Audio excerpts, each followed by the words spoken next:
Hey guys, good morning. No longer hell here anymore. Yesterday over 32, now 19 Celsius. Getting back to the normal times. We also have here the last day of August as well, which means we are back also with Warhammer 2 soon. Who knows, maybe even some Clan Victus tonight. We still have that Clan Victus Deathwish in progress.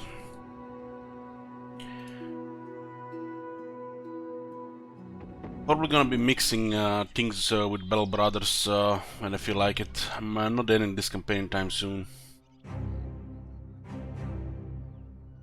Yoo-hoo! Hey guys. Where were we? Hunt down what kills people in the desert town. Hi cookies. Usually on the northern side. 39 Niths with 2 skulls.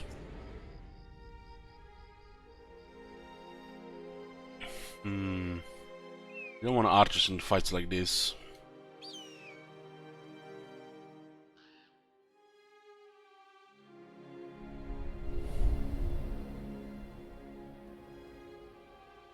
Who's the other butcher? Garrett.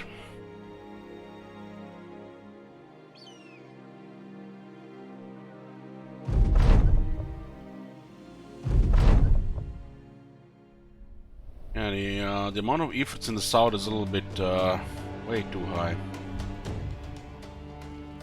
Anything should be too high and the south should be nomads, right?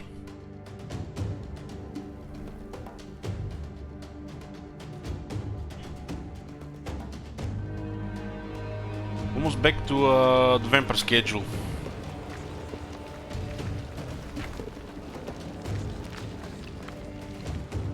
That the Clan Victus campaign is still gonna take a lot of effort.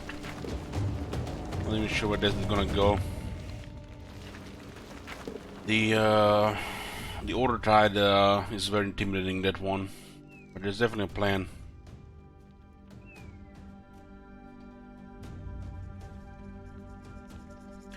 Well, Arunskavez can ask for tips for fighting undead, specifically necromants with fallen heroes and Wiedergangers. I can't cut through the ranks fast now, and the necro is a shield falling heroes in front, so I can't snipe. Well, I find it two ways. You know, you move forward and then aim shot the necro, which you lose some initiative and cutting down a whole line of the undead. Or you can just stay in the back in a good position and cut them down. You can definitely cut them down faster than they're gonna be coming back up. Even without the recovery, you should have enough fatigue.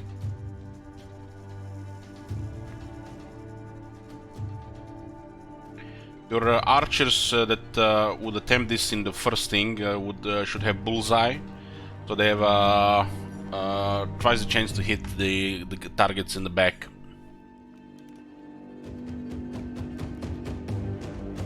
But I find it is the safest and easiest way to just grind them down.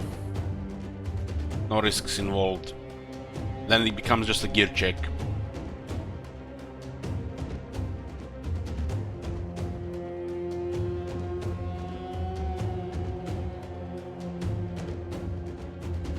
Like I said, if you try to push on the Necro in the range of aim shots, you might lose an initiative, one wave of the zombies, and they're immediately on top of you.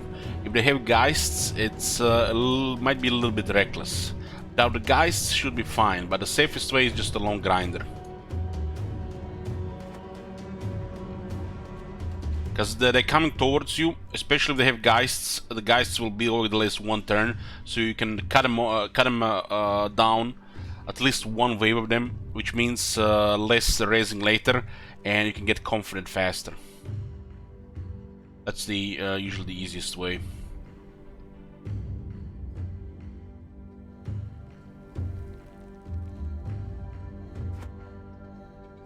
If you watch my highlight versus 32 Undead, that's pretty much what I'm talking about. That's an example even without a Necromancer, but it was a lot of them. So you basically wither them down, kill almost a whole wave as they're coming towards you, and then just the sheer amount of bodies, they can't really move well, and they have not enough action points to do so in the first place. So get a good position and grind them down.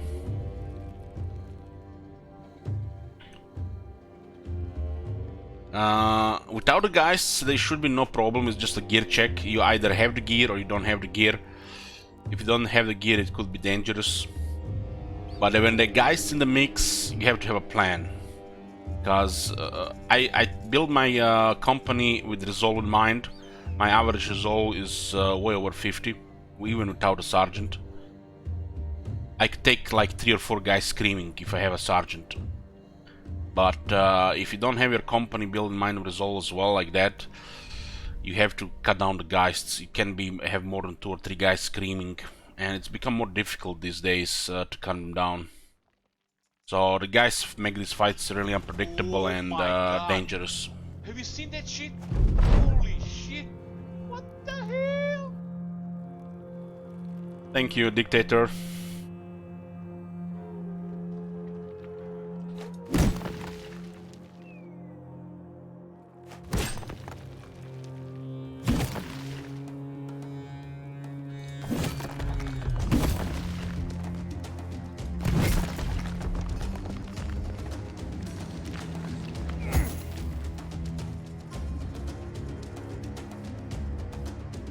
Well, sometimes there are fights even with 2 necromancers.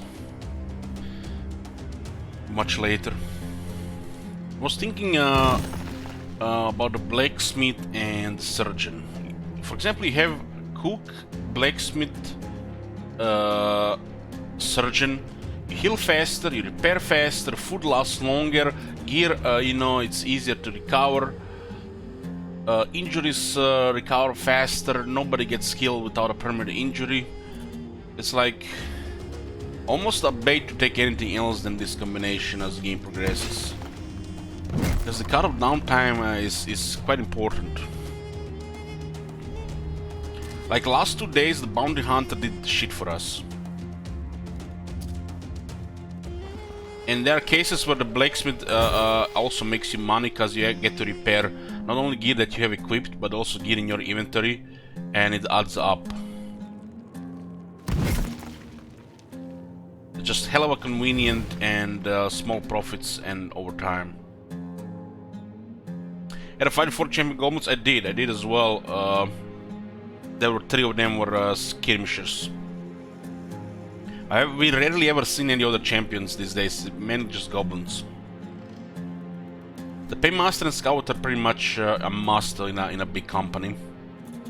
It just you know, saves you so much money, and the scout saves you so much time and money. So as we're entering, you know, a very long game, I feel like the scout, paymaster, blacksmith, cook, and surgeon might be the way to go. Especially we're gonna be taking some riskier fights. But just the fact that you heal the injuries faster is a very hell of a convenient thing.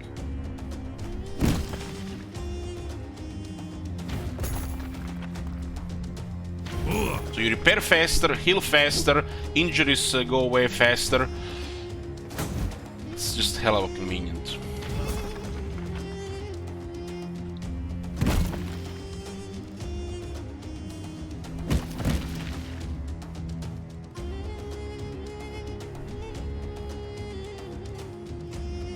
Also, I found the cook being the biggest quality of life in this playstyle.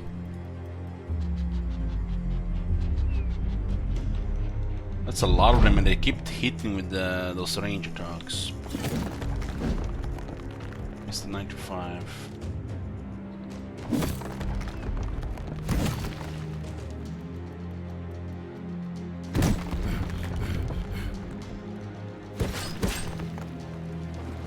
I really think as you unlock more of them, their values definitely change as the game progresses. Having a big company and everything, you know, goes smooth and faster, like healing faster, food lasting longer, repairing faster, gear not getting destroyed. from the blacksmith, and you know, injuries healing faster. Your guys have you know, will always recover. They don't have a permanent injury. This type of stuff, you know, just makes things so much more convenient.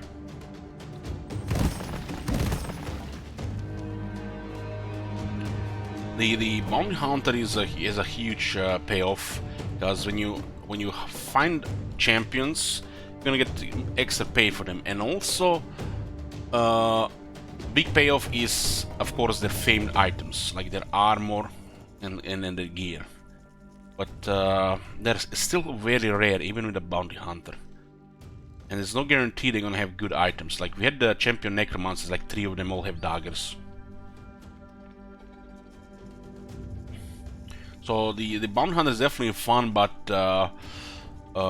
might take a while before you get any effect out of him.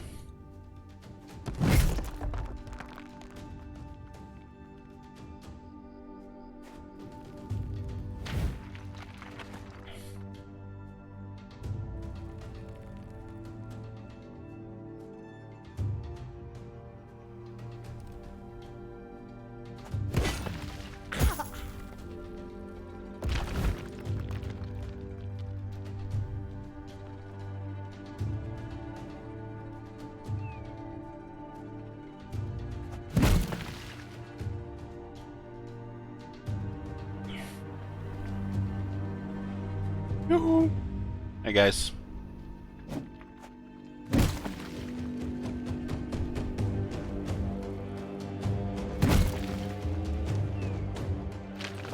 Oh my god. They're sniping that guy hard there. Broken nose, it's common injury against efforts. I've been hitting quite a lot this fight. Quite a lot. It's also surrounded by 2 guys.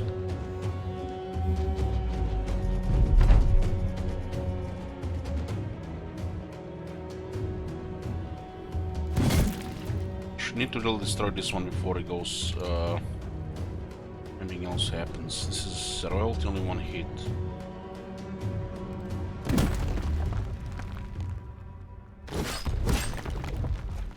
This is in trouble there. Especially because they seem to keep the focus on him. Oh my god, they merged. Of course they did. I thought I had adrenaline there. I guess we just moved there too much. I wasn't even looking at the chances there, but it seems to be a lot of damage there.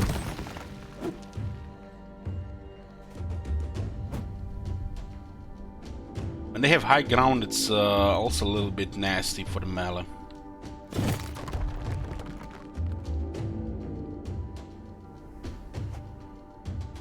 But this can still take probably 2 hits, as long as they're not on the head.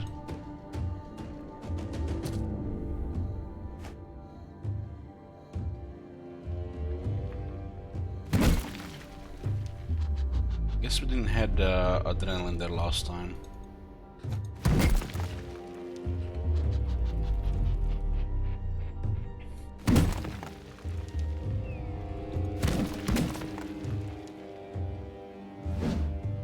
Like 3095 miss this fight.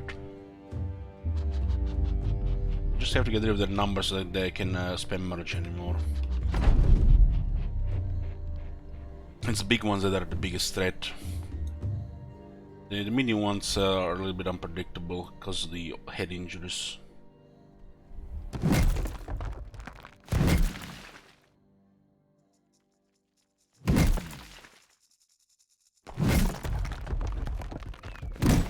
This helps a lot, I notice.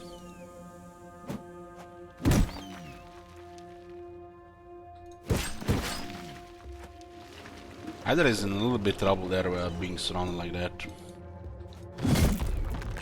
They keep hitting as well.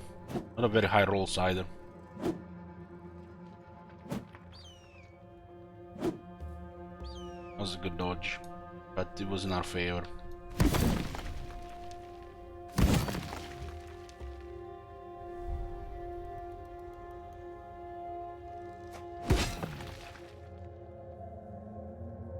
Need to rotate Hydra out.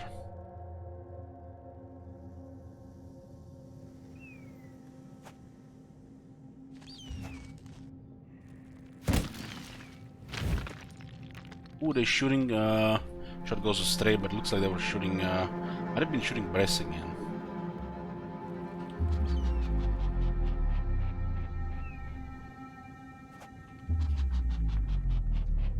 We still got a bunch of adrenaline.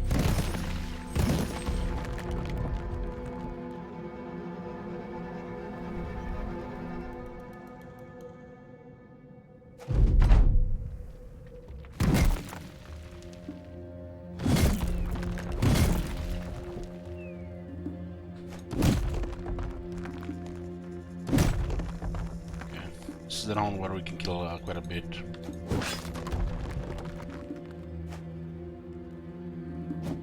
I can't really merge in a big one anymore.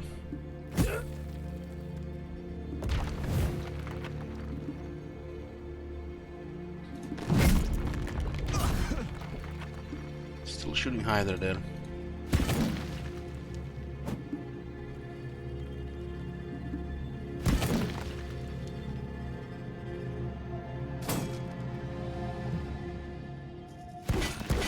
Get rid of this one.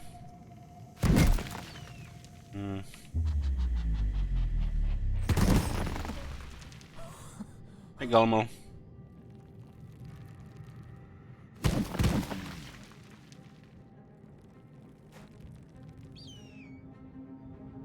A little bit tired now as well.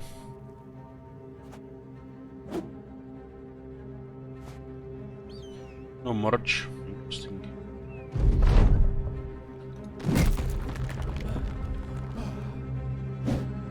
They're moving here for a merge.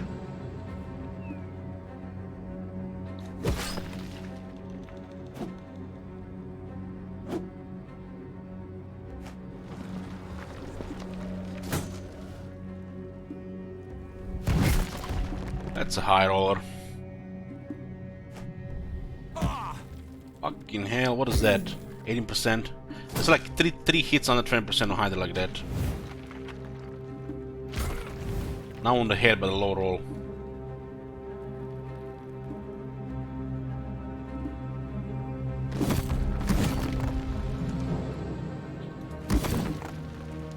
Just better than shield a lot of those hits. Have fractured ribs, which lose a lot of fatigue. It's definitely in trouble there.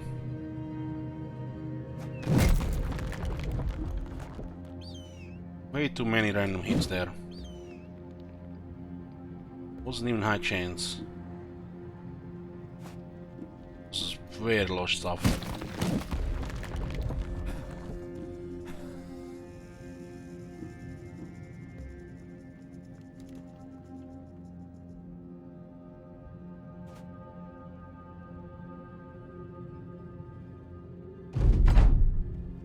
These guys have low chances to hit. If they do, Hydra might be dead.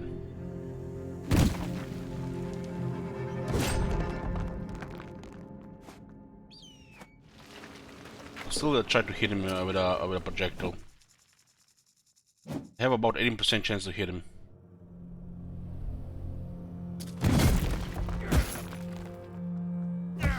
And they keep hitting him. Look at that, 18%. Fourth time now this fight. 4 times this fight, what the fuck?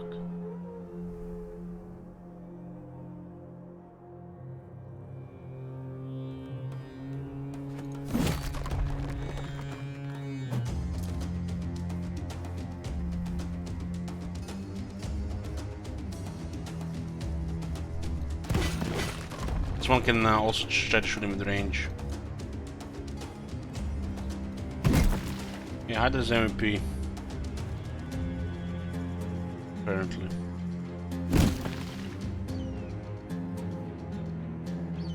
They were sniping him hard this fight, like really hard.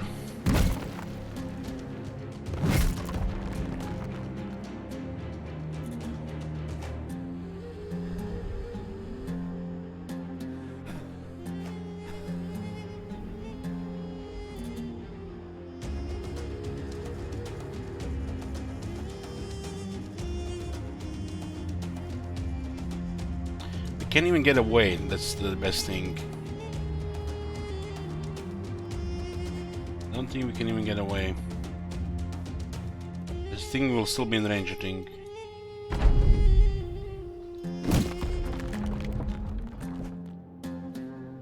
Yeah, 5 turns. You just get in the way so he doesn't get hit. But he got hit 4 on very low chances. I guess it's not meant to be for him to live here. I'm serious. Man, look at this shit, man. They just kept going after him. Oh, some serious sniping there.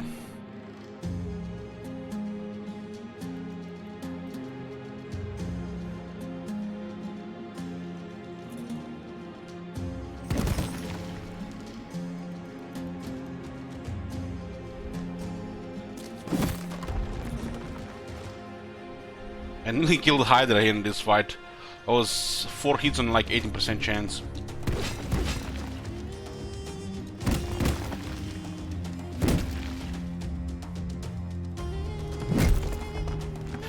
So I realized commoners have it easy for Elish to play their games, just drop a few hundred on a month. Well, yeah, they have a pretty good chance to get it. I mean, look at Daka, 25 subs. He's a top sub gifter, and royalty 3,000 bits. The man of the months this month are going really cheap, like the last couple of months on these things. Good thing they have no idea about this. Good thing.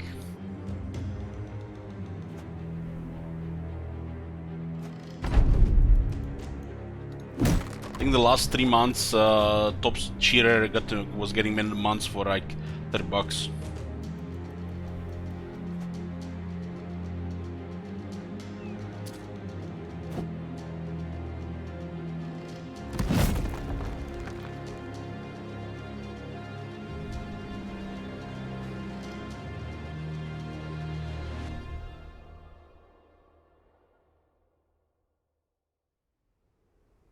Well, 3,000 bits is about $35, I think. And that's how it's been pretty much the last couple of months.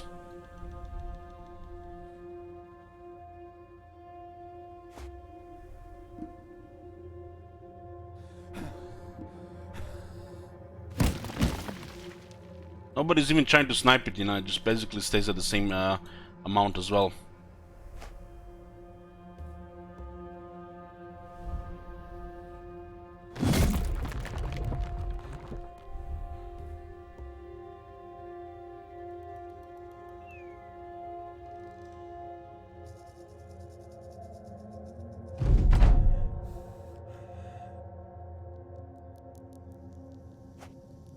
Really, the bits cost way more than they're worth for the streamer. You know that. Also, it was like a couple of bucks higher.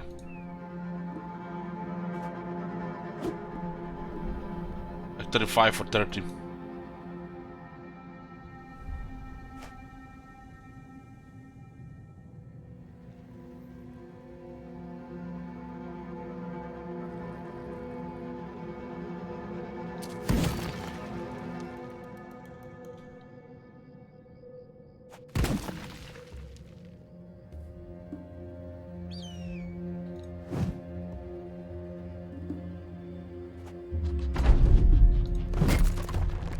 This fight got interesting for a second. 2 injuries, Hyde nearly got killed. We got pretty good loot.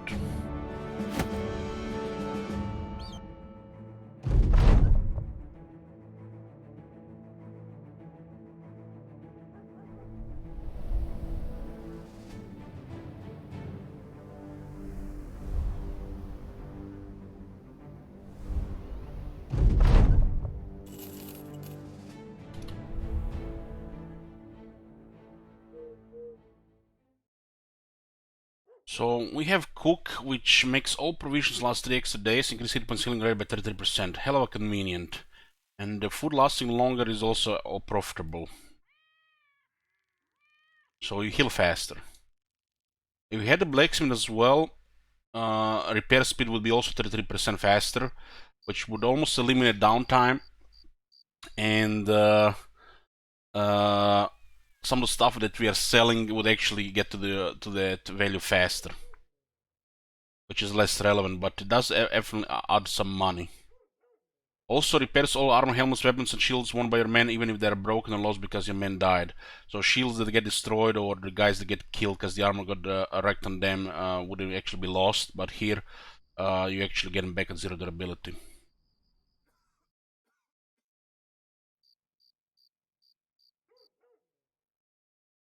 So hell of a convenient another thing.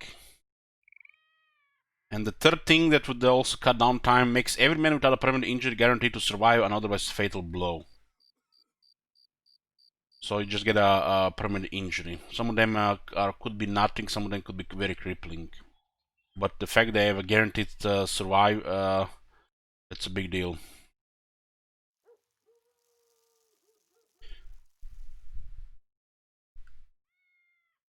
Makes every injury take 1 less day to heal. It's just a hell of a convenience.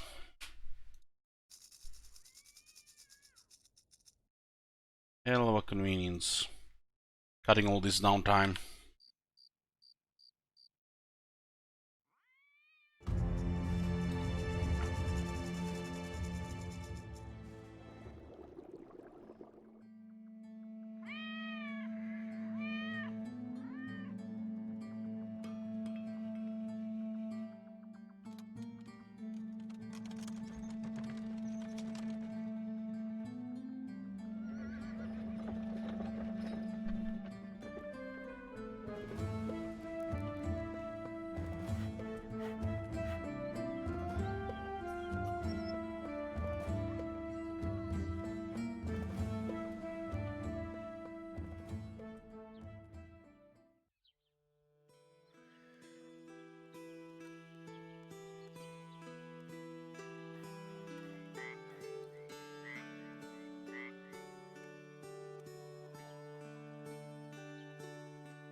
This one would have taken like 1 to 3 days otherwise with a surgeon.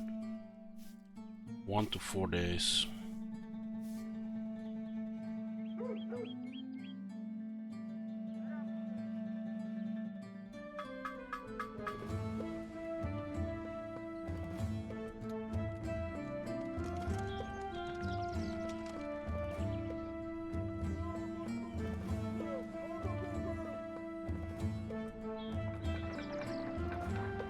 Stuff like this takes also a long time to repair without a blacksmith. Easily 2 days.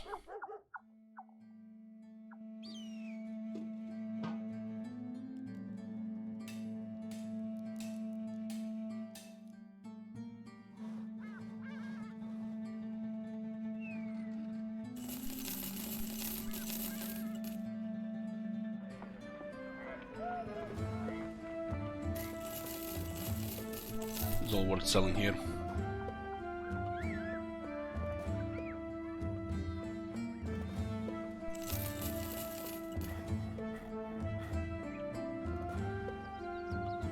What kind of relations do we have with this city? Almost full allied.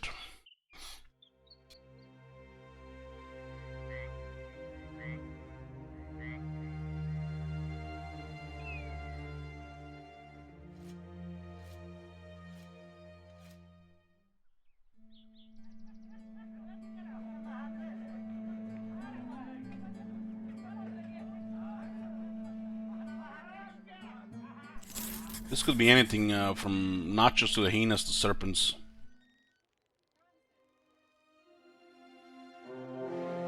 "24 hyenas. Well, hopefully they're not all frenzied.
3,000 for the blacksmith. 3,500 for the surgeon.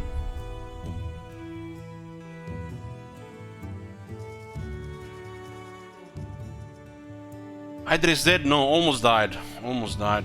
They hit him pretty bad on a very low chance in the last fight. We'll switch the Bone Hunter to Blacksmith and trade it to Surgeon. Oh my god! Have you seen that shit? Holy shit!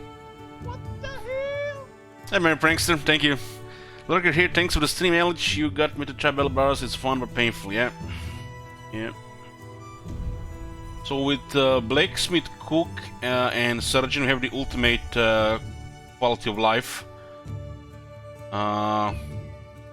Fast repair. We keep the items even when they're broken. Cook makes the food last longer, which is also good for money. And faster healing. The Surgeon makes every injury take one less day to heal. So, hell of a convenience. Faster healing on injuries, faster healing, hit point healing, and faster repair. We're gonna eliminate some downtime and any risks. This also makes every man without a permanent injury is guaranteed to survive an otherwise fatal blow. Pretty much most of our guys don't have a permanent injury. The Paymaster basically just saves so much money over time.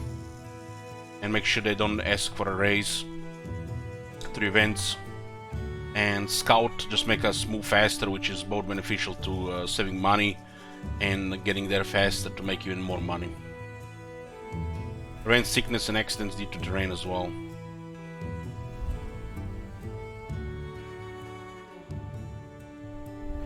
So this is a hell of a convenient setup for the late game. The last 2 days, Bounty Hunter really did anything. And by having gear from a lot of fights, which we pretty much try to do all the time, because you know you have to pay for your men. Blacksmith repairing things faster will also sell for more, so it's a slight profit as well over time. Otherwise, armors like this take over 2 days to repair.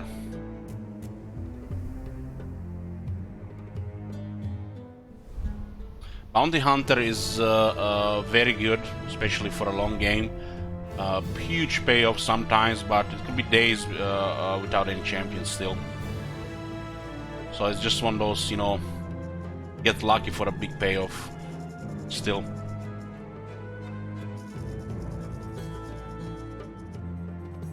How much did you sell the goose for? Over 4,500.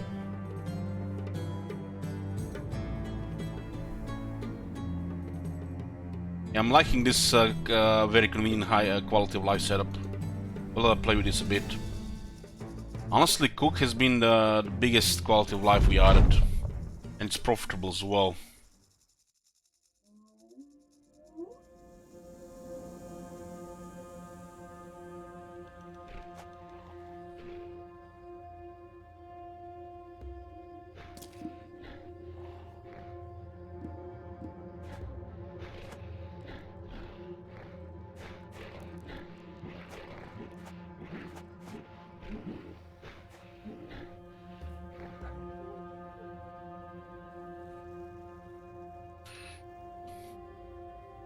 We'll see how fast the blacksmith actually repairs everything once we have like a big fight.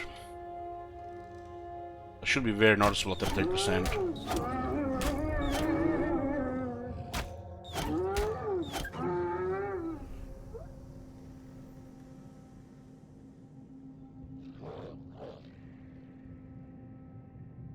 I'm kinda gonna debate him here.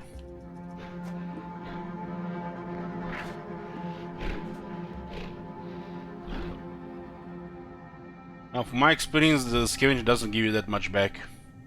And I've been paying attention to how much it was giving back. It was barely noticeable.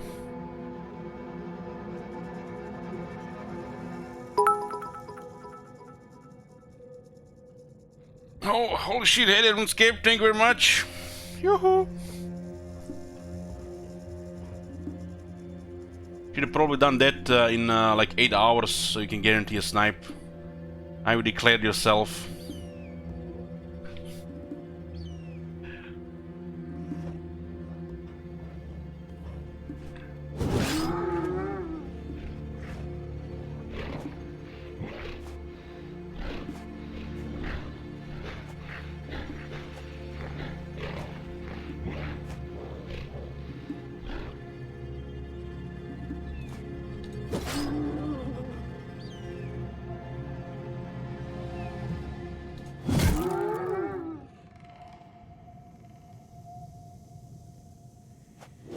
They still can go really a lot around.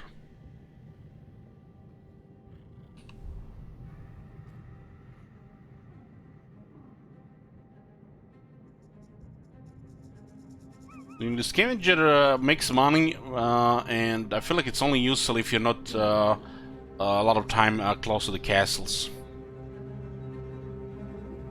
So if you're more on the fringes of the map and like exploring and doing camps, might be way more value. But if you're always on some kind of route between the cities, the scavenger is very little value. There's like several of them that just guarantee make you way more money.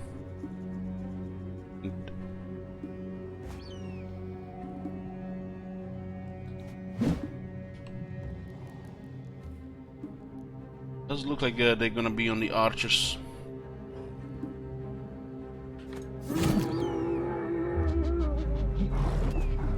But it's a big morale loss. When it comes to fighting beasts, it's morale thing is a big deal.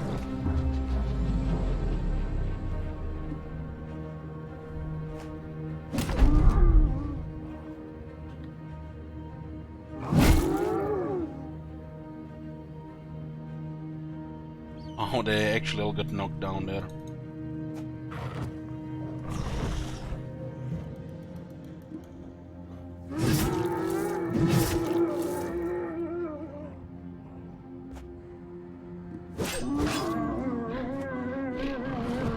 Wonder if you can actually get into a fight with 24 frenzied hyenas.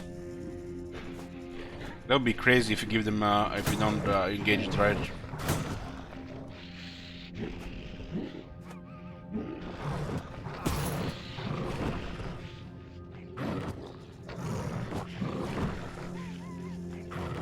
Now that it's much cooler here, one of my fans has become faulty. I don't think we don't need to put that much anymore on the compressing sound here. Microphone might not work properly anymore because of the less noise in the background. How's the microphone, guys, today? Notice any differences? I have much less noise in the background, so it might not be even work properly like it used to. Maybe much quieter.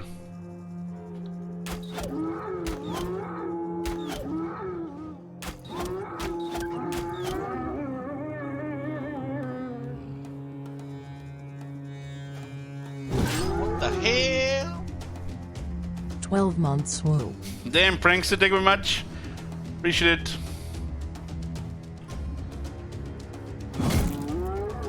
Also, guys, don't be surprised if we get to play some Clan Rictus later today.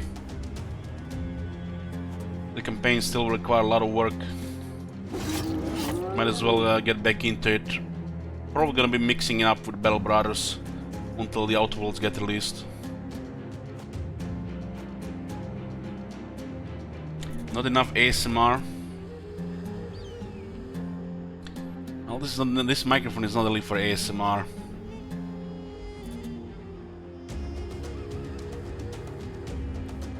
I noticed the compressor actually doing very good job. I might actually just lower the threshold a bit, so it's better quality overall.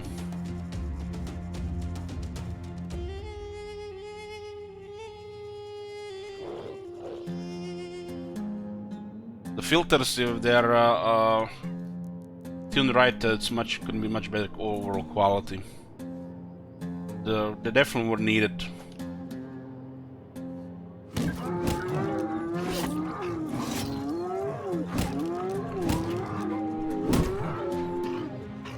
So I have no plans at all retiring this company, guys. This is gonna be a long run that will be in the background wherever I feel like playing Battle Brothers.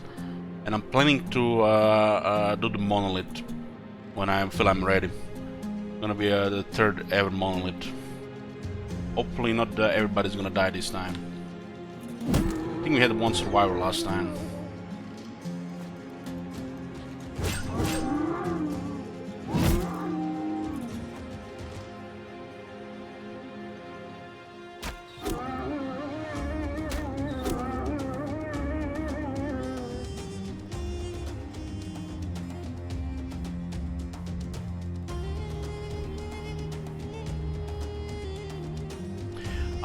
About other worlds, yeah, I'm gonna buy it on Steam. I did the first playthrough on Epic. I am was saying myself to play the second playthrough when the Steam release happens.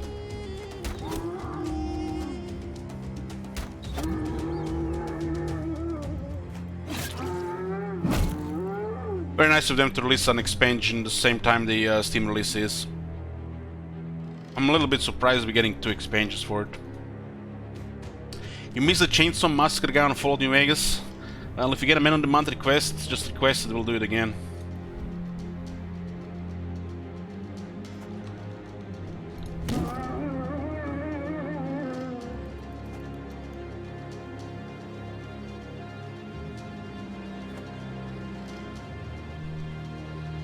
This definitely really liberating.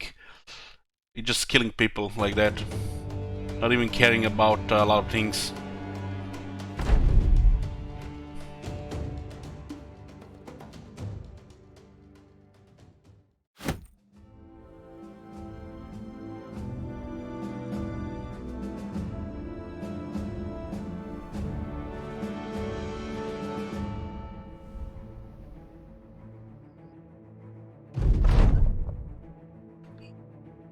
How did that guy that get killed? I think it was a mine, right? Another save this with the plasma mine. Yeah.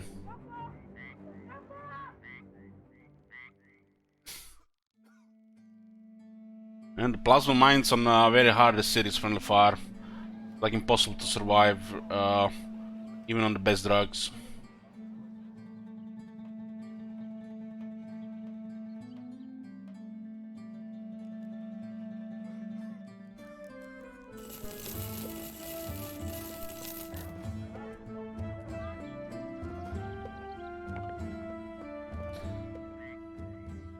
Yeah, I was killed myself with a plasma mine. Now I remember.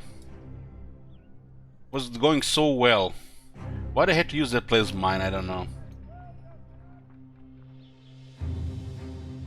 The golden geckos hit hard, but I didn't need a plasma mine. I think. 28 serpents.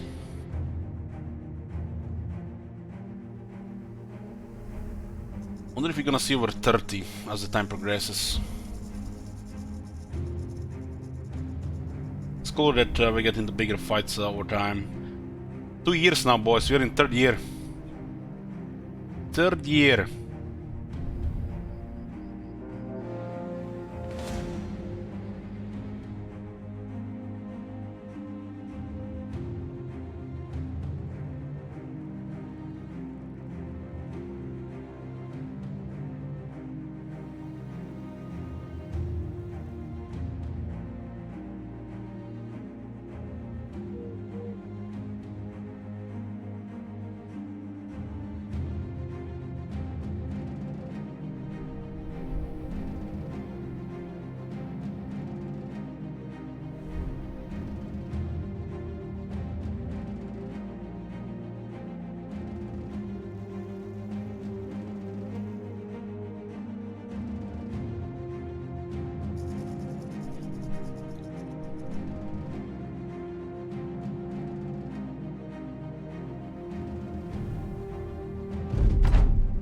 I haven't had any slave revolts in a long time.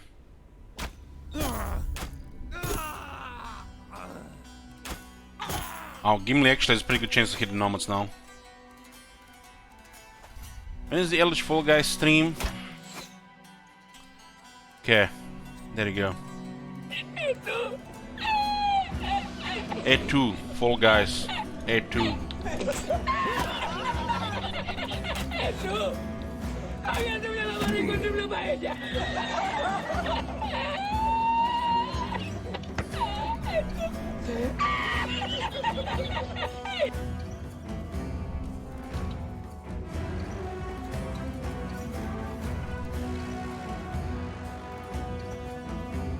Somebody was Fall Guys are fun. Elich don't want to play Fall Guys. Elich don't like fun.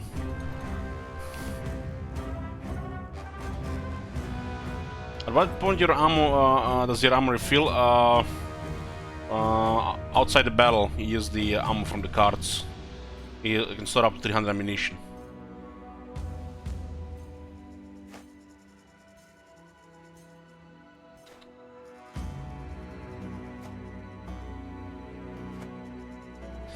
Like it was a few years back, post on Reddit, only masochists play on the legendary all the time. Can't have fun on playing legendary at all.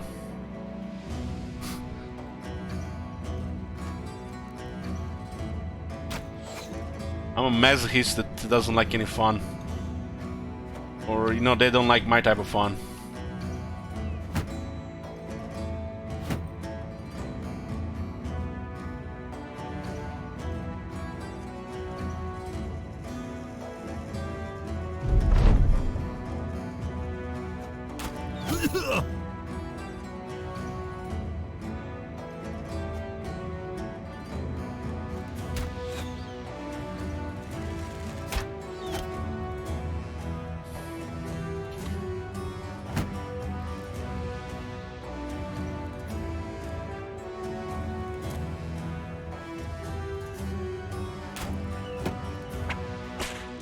Oh yeah, I almost forgot. I need to ban one word in the chat since we're going back to Warhammer 2. Because, you know, there's still been another cold fix.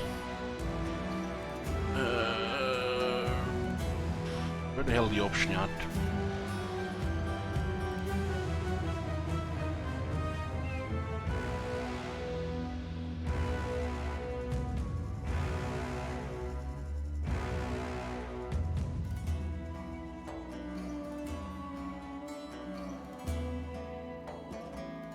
The crises they rotate.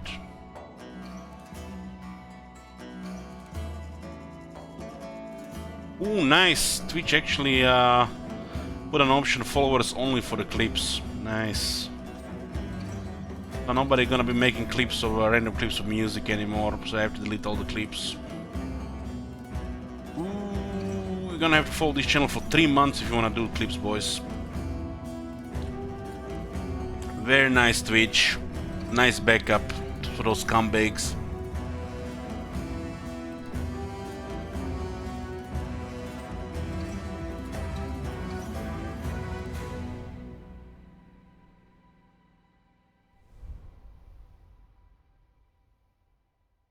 Where the hell is the filter?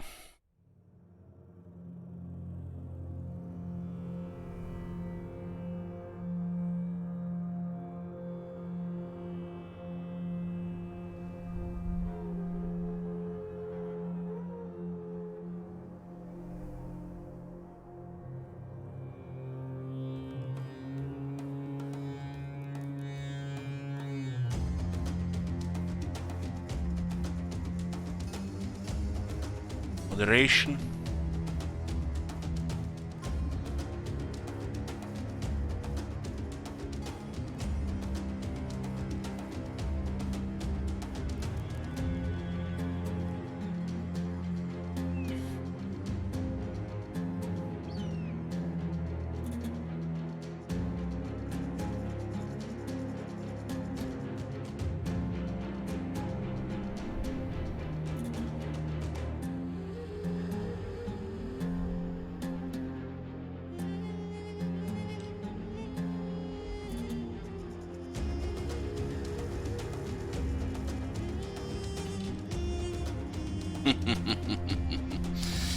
Found it.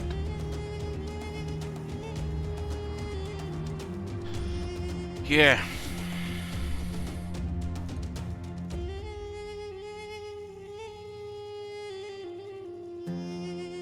Where were we?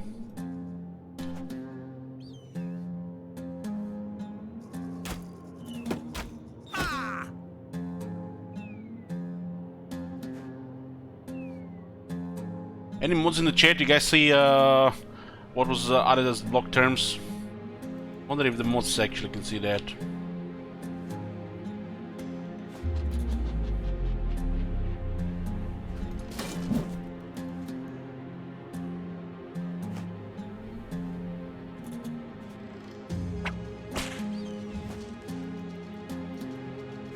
Nice round, look at that. Wedge.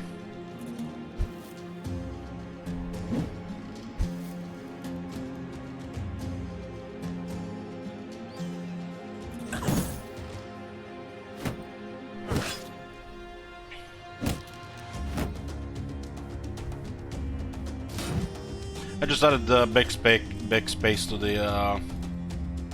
the list. I feel like it's gonna be mean a lot, and I want to hear about it.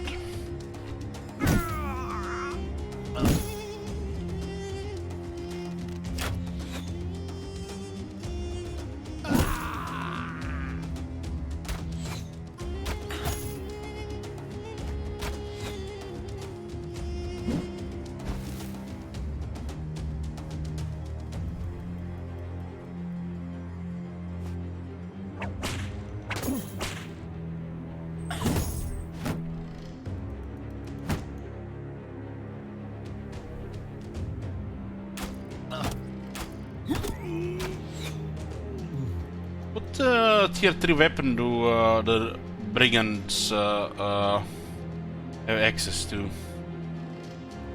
When you think about it, the outlaws have access to tier 3 flail.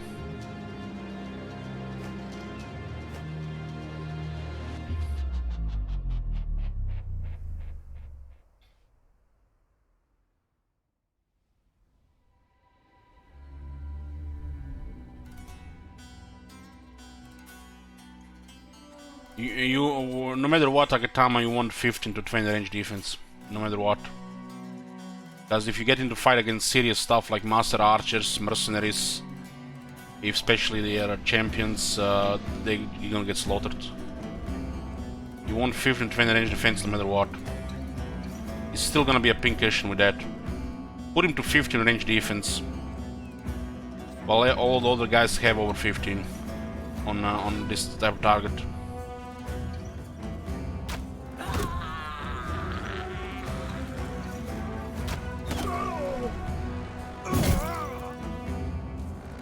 Military cleaver sometimes? No, that's the leaders only. I don't think brigands have any tier 3 weapons. We're talking about raiders.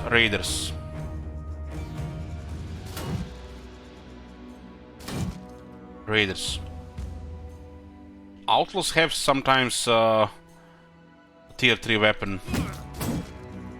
I guess maybe the 3-headed flail, maybe 2.5 tier. It's not that really good.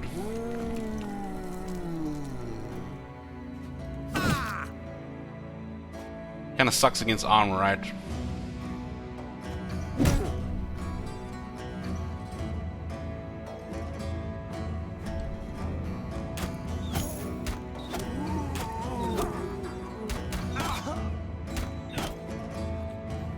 It's yeah, second undead crisis.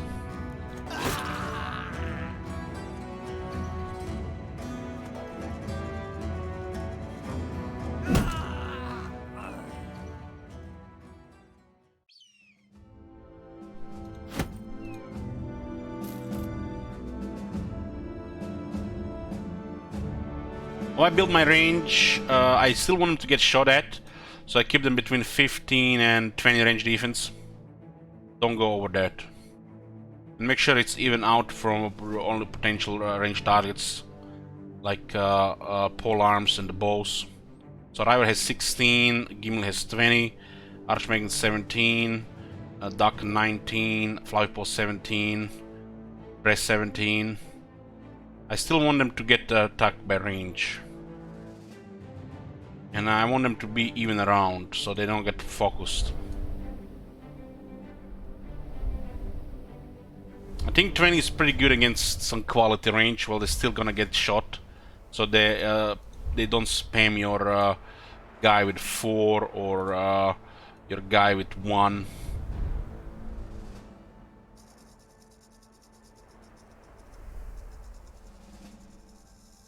So highly recommend. I'm going with different wrong side. Highly recommend 15 to 20 against master archers, even mercenaries and desert stalkers, stuff like that. 20 is not enough. They'll get focused and they'll get shot. But with nimble, they should be fine. Against those guys, it's nice to have 30 or more. But then the other ones get pressure. Not everybody can have 30. It's better to balance it out than go too high. Nimble will make you survive a lot of range combat.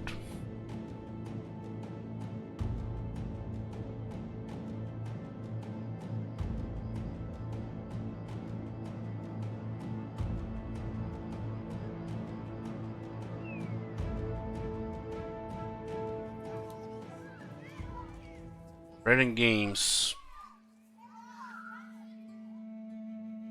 I totally ignore anticipation. Since the small buff to range defense rolls, you know, I find that it's much easier to build the range defense than before. Gotta be pretty desperate to go anticipation. It's like it's almost become a dead perk for in my playstyle.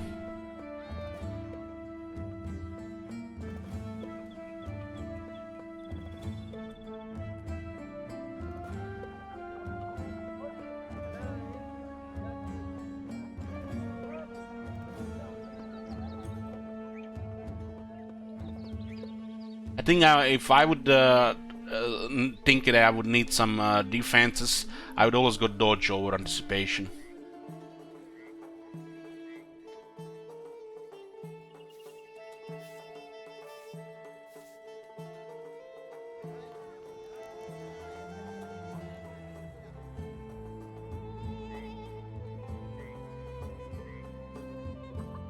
I think anticipation is a buff. It's one of those perks that's really good for the AI and it's optional for the player.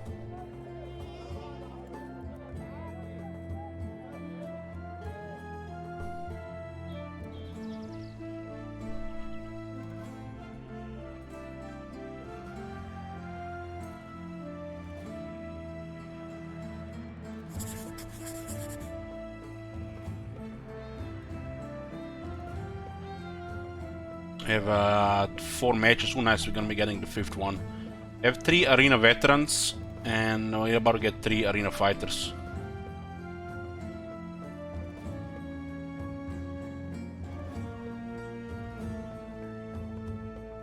It's a very nice boost to resolve.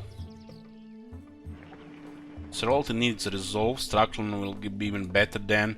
Yeah, this is gonna be a sweet buff to resolve.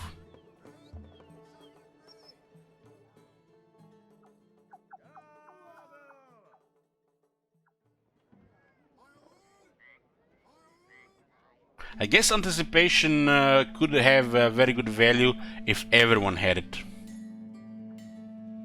But that's kinda, you know, either everyone or no one. It's kinda extreme, right? If everyone had it, damn, that would be very nice.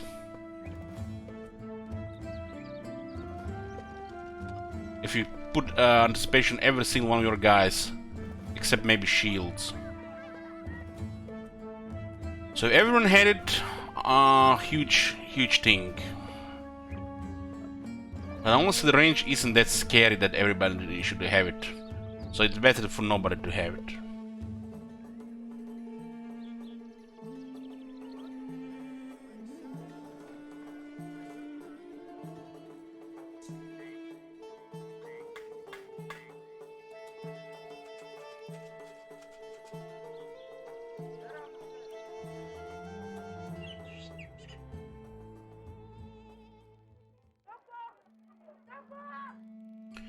Okay, we're getting to a 5th fight here.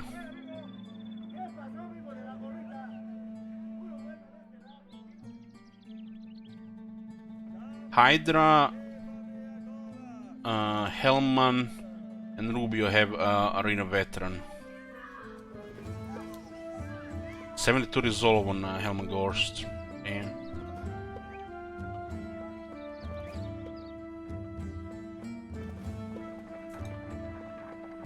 it's nice money here as well. 2 maces and a pole mace.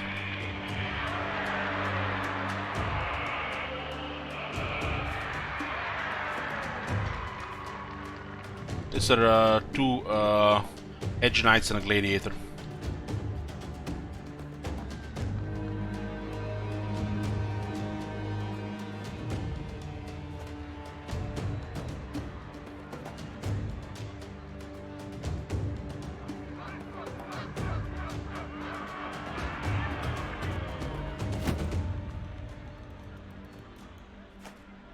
The shields can last a bit with a shield wall, right?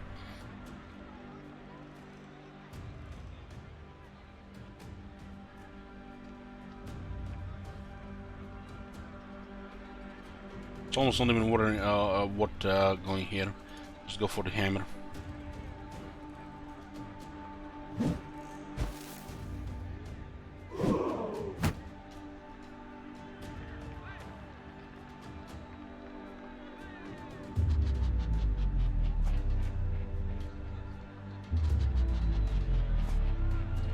Going for the hammer and pole mace.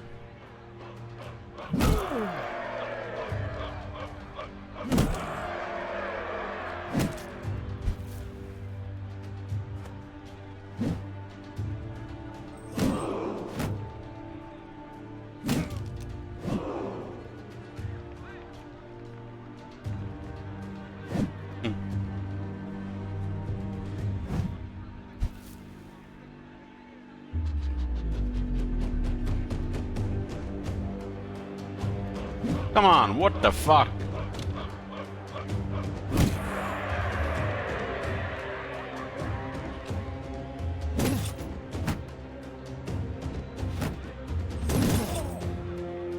There's some low rolls as well.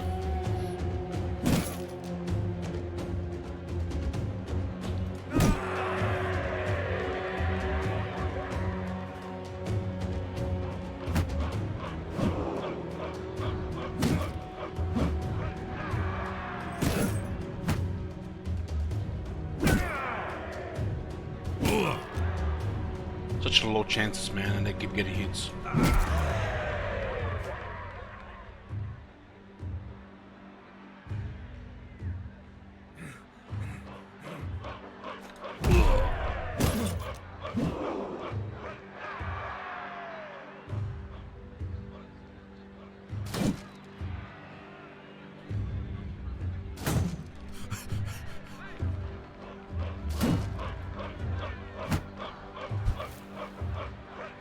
I think they had like 6 hits on under 4% chance. I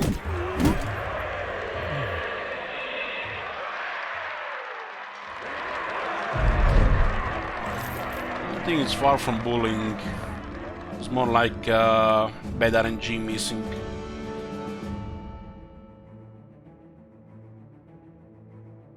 So got Arena Fighter now, they have +5 resolve. It's actually very nice for getting confident and resisting bad morale states, especially against the undead.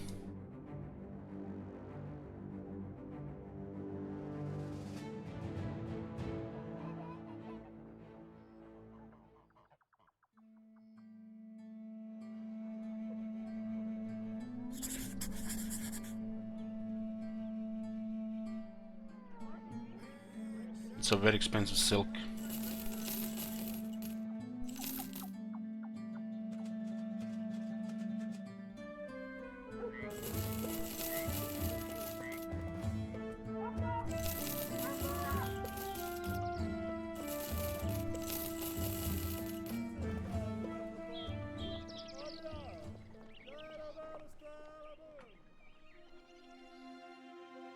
What the?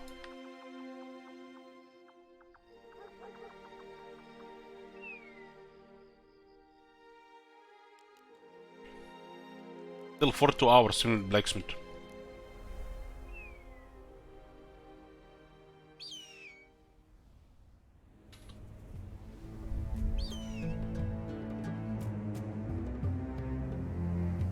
Got lucky so many times that hitting like that.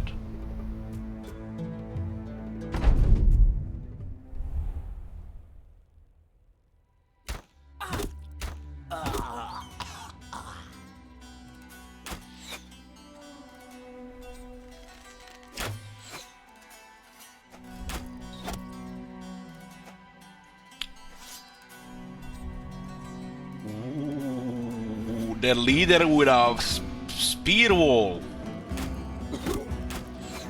What do you think he is? Some kind of desert badass?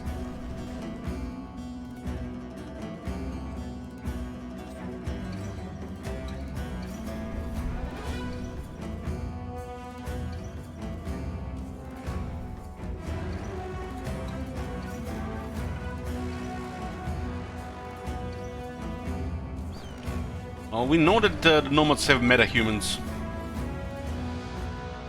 You know, like if you watch the Arrowverse, those enhanced individuals, they are no longer human. They have some superpowers. You know, like Desert Stalker, Blade Dancer, Executioner. And they have more morale and in go than a Terminator.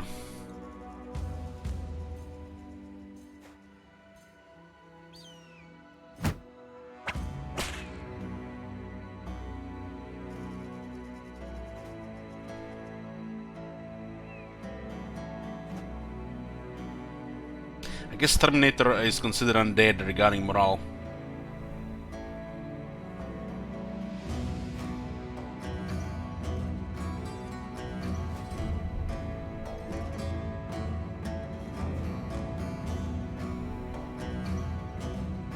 Construct.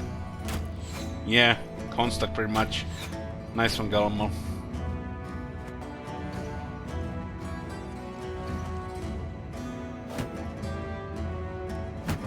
Although those executioners, the nomad executioners, are more like Terminators from the Space Marines.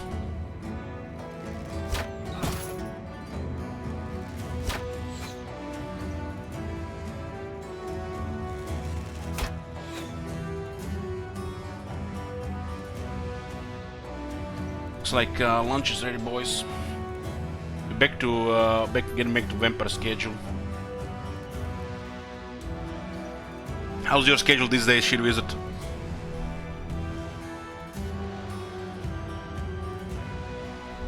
Is the zombie vampire ship?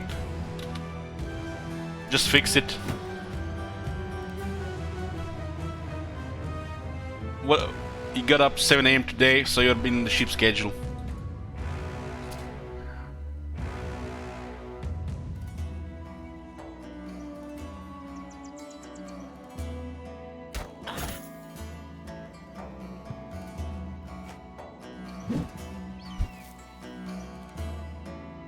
I find it when I wake up like 6 or 7 AM, I get really sleepy after 7, 8 PM. You know, barely after 12 hours I'm already getting tired and sleepy, can't really put that much more hours into, you know, playing game. Well, when I'm waking up after like 2, 3 PM, I can go like for 12 to 14 hours without getting sleepy. And you're really actually not getting even sleepy, you know, just getting tired. I'd rather, you know, sleep better when you're getting sleepy, but you can play longer when you're just tired.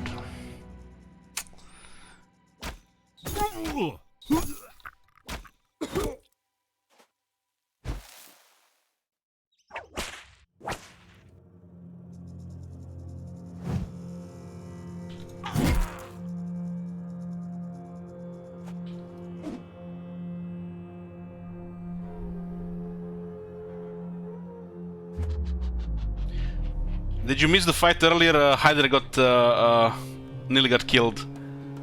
The Ifrits were focusing down. He got hit like 4 times on 80% chance.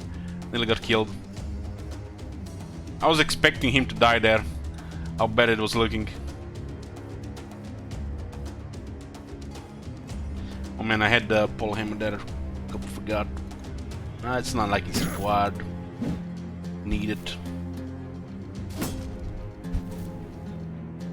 Let me know when it's not nearly.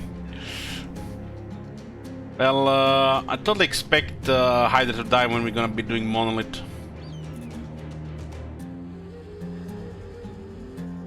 tried the zero stun build yet?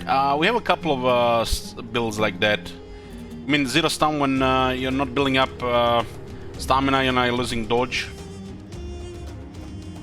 So Royalty, Gallimal, and Rubio Nubio have builds like that, but they also have very high stamina as well, so they have very good dodge.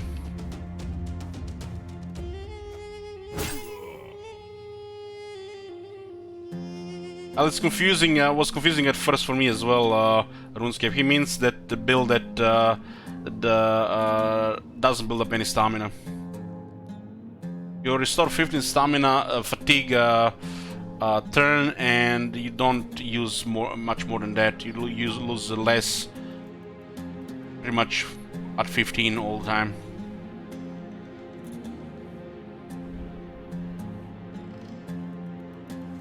It's better to have fatigue, of course, but you know, it will make these builds make anybody really viable. I still have these guys with dodge, so having fatigue is good.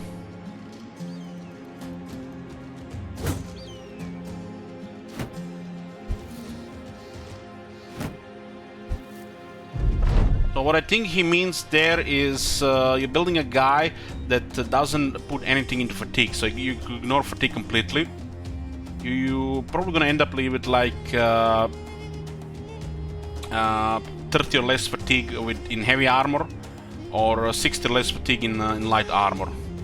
So ignore stuff like adrenaline, recover, berserk, indomitable,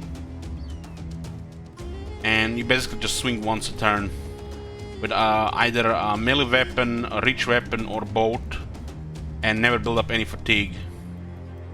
So if Rubio moves once and swings once, he's gonna be using less fatigue than he gets every turn. So he doesn't build up any fatigue. So the only time these builds will build up fatigue when they get hit, because you need the fatigue to build up fatigue when you're evading and getting hit. So if you have guys that are not very good, like Rubio is pretty good, you could not only ignore fatigue, you can go heavy armor and then just swing once, and then you don't have anything that builds up fatigue. But when you have fatigue, you can go stuff like adrenaline, berserk, indomitable.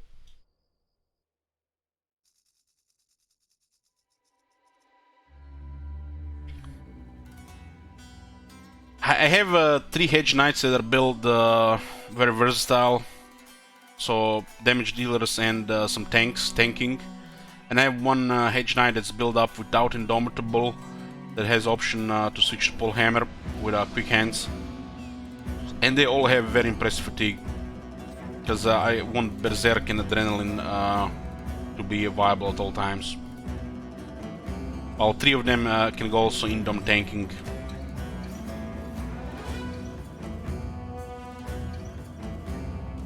If we need to buy like a round or 2 from you know, some nasty stuff.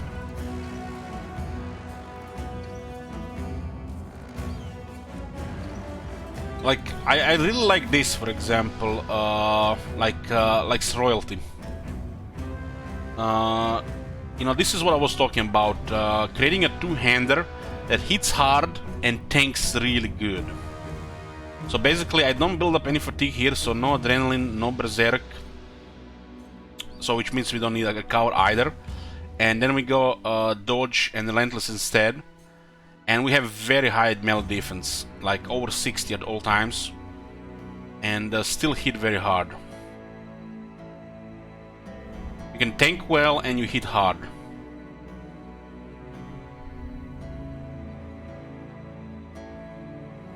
The only time this guy's gonna get hit is when it's bad RNG.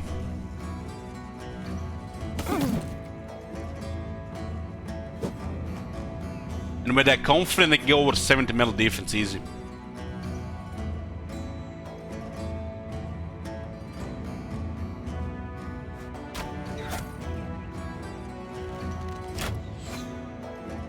So what he's saying with that zero fatigue thing, you pretty much want to go that earlier in the game, where your guys are not that good.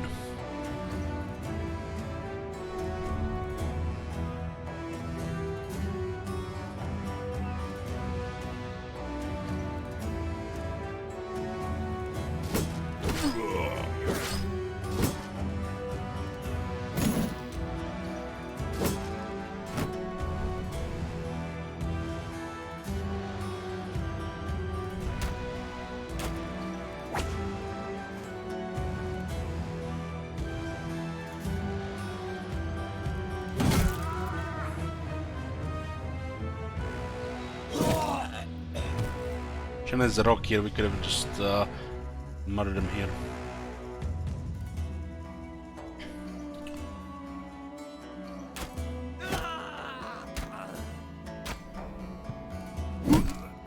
I don't think there's any shame taking Gifted. Gifted is, in my opinion, the best perk in the game.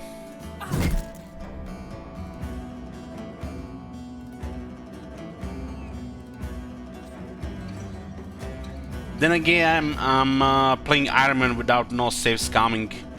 I guess if you play with saving and or saves coming, we can drop half the perks.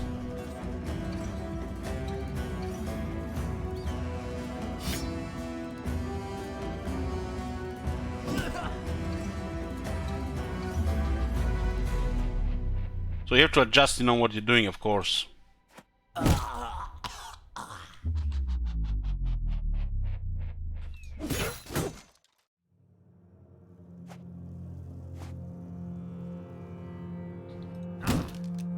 It's like we were talking about anticipation earlier. If you're always saving and reloading or Alt-F4ing on Iron Man, you never need anticipation. It's just a dead perk. Heck, you don't even need shields if you're gonna be playing like that.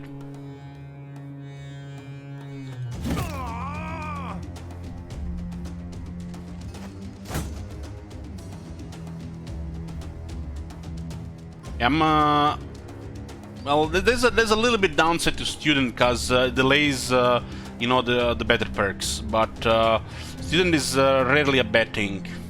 But sometimes picking up Colossus or Adrenaline on a pike early, you know, before you take student can help you. But there's really not a wrong thing, you know, to not pick student.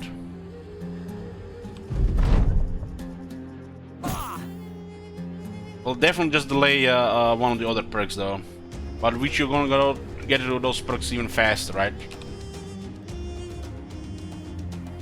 Was this thing that people were saying that leveling faster is also sometimes a bad thing, but honestly, I don't really notice it. Didn't really notice it at all this run. 'Cause, you know, we were trading, playing on expert, thing get you know, fast to the harder point anyway, so it doesn't really matter if you're gonna pick student first or not. It just delays one of your you know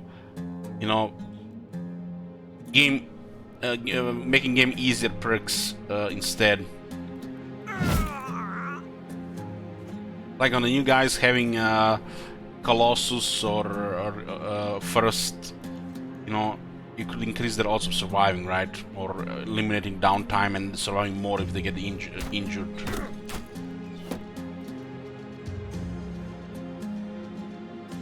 But I guess if you're gonna be, you know, like rushing and not even give a shit about, you know, playing slow and carefully, might not even be that good to pick first. Might be better to pick like 9 lives or Colossus first instead. So yeah, depending on the playstyle, of course.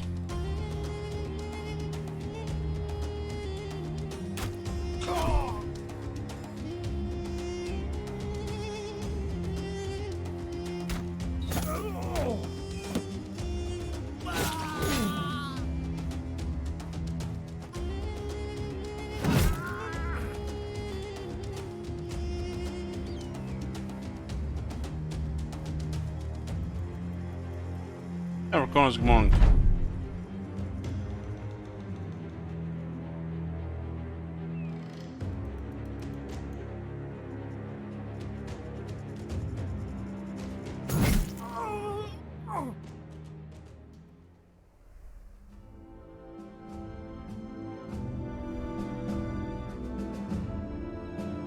Why Iron Man if you're gonna Alt-F4? I guess, you know, people watching the game, they expect you to do exciting stuff all the time, with a chance of people dying and not just playing safely and you know, grinding in a simulation world. But things that I expect from you to do, you know, and then, you know, you realize half the time you're taking two big fights and Alt-F4, you know, Alt-F4 and redo it or come back later. saves progress.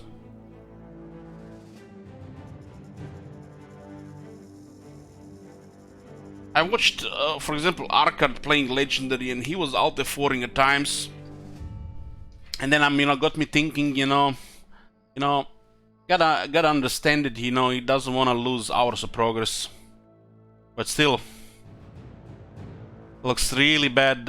Needing alt F4, to play a mode like that. And then people just don't have patience. They don't have time. But when you're implementing the alt F4 strategies into your, play style and, giving people tips and stuff, it looks really bad.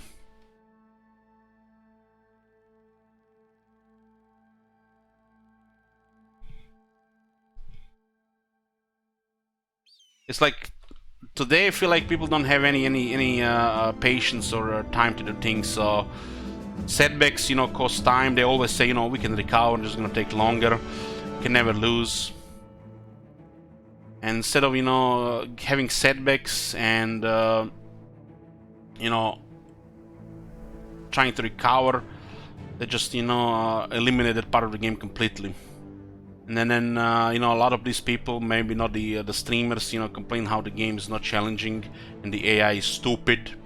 When they eliminate all the challenge in the first place by cheating on the game. So I find it, that people have no patience. That's like what I discovered. As we get later into the years, now 2020, it's like every year the people have less and less patience in video games. Yeah, but exactly, not even wrong playing without Iron Man. I feel like the best way to experience this game is with the Iron Man, but I don't expect you're gonna be getting too far, especially if you're taking chances. But playing without Iron Man is recommended. I respect it if you play without Iron Man and just save and reload, experiment and try different things. Trial and error on Iron Man is costly.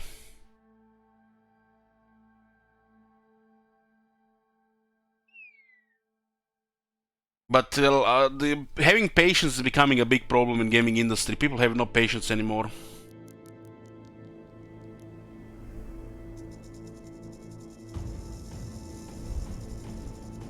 So, for example, if you're gonna be playing on the hardest difficulty and you're gonna have every single option available to you to progress, so what I do in 300 days, somebody probably does in like 60 days. If they just min-max come save it all the time. Especially if they start using mods as well. Max quality of life, max efficiency, eliminated tedious part of the game. But they find it tedious, I find it like chillaxing and I find it fun. Yes, at times I wish I could, take some bigger fights without thinking that people are gonna die there, but it's part of the game. You're gonna take the risk or not. Sometimes a lot of these fights are just high risk and no reward. Everybody's different play style. If they wanna play with mods and they wanna scum save it, it's their thing. Can't tell somebody how to play their single player game. What people find tedious in this type of games, I find like a chillaxing experience. Listening to a nice soundtrack and taking my time. What if you play the game for 2, 3, 4, 5 years? Just don't tell other people, how to play the game. Of course, it's not very exciting content to watch, but that's how I'm gonna play it. I'm not gonna, play it any other way. I'm not here to make viewers and grow my channel on Battle Brothers. I'm here to, have my vacation.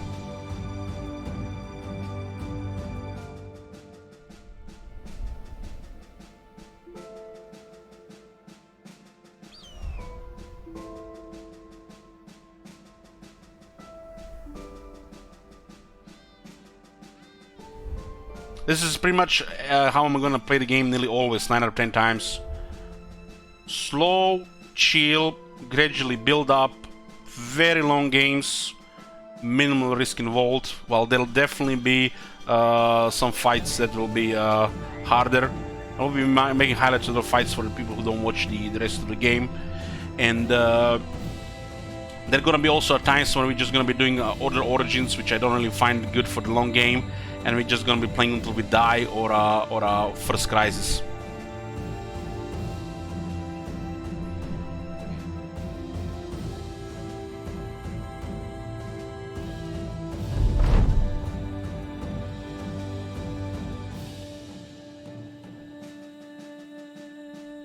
Just how I prefer to play the game, and that will probably not change.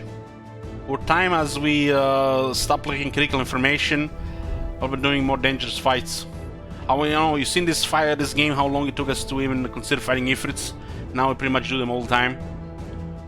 Eventually, in long games like this, we'll be adding, Lindworm fights if there are not too many of them, and gonna be doing more legend locations over time as we have the right gear and knowledge. But I don't do research outside the game, I don't practice off stream, and everything you see here, what I learn here is with you guys here the first time.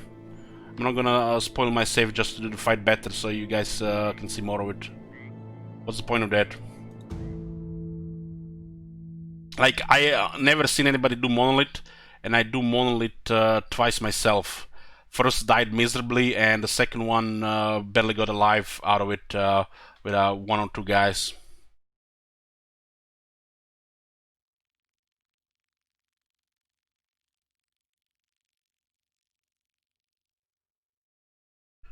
There'll be a third Monolith fight, 4th Monolith fight, and as you know, I get to experience it more. Might be like a normal thing we're doing in these long runs, not just towards the end. Took me a long time to just start using more two-handers and less shields. A long time. Just against anybody who watched from the early days. We pretty much used all the time 4 or 6 shields. I always used the imbalanced with extra range and not the strong range like the throwers. And now that we have more balanced composition, feel like getting also gear, get more confidence doing harder stuff.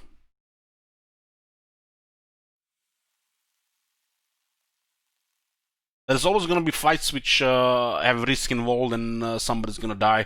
But that's why you have reserve. I just don't want to go into fights where I know the people is gonna die just to progress. It's never gonna happen. What progress? That's what I ask. What progress? This is a sandbox simulation world. There's no end. You can take your time however you want. However long you want, right?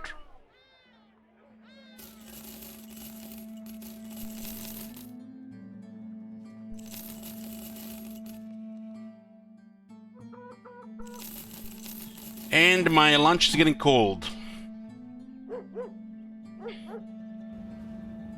Oh my god! Have you seen that shit? Holy shit! What the hell? Oh man, I don't even know how to read that. I don't even know how to read that. Please tell him how to call you. Des Niao. Thank you for the continued support. Appreciate the tier 3. What are you playing when you're starting Warhammer again? We're continuing Clan Rictus, the Deathwish campaign. If campaign gets requested through channel points, we'll play it alongside it. But nothing else planned until we are done with the Clan Rictus campaign. After that, we have It's a Deathwish and then milestone campaigns. And there'll no doubt gonna be more Men of the Months. And then there's new content as well that's coming this year with Wood Elves. So, pretty busy.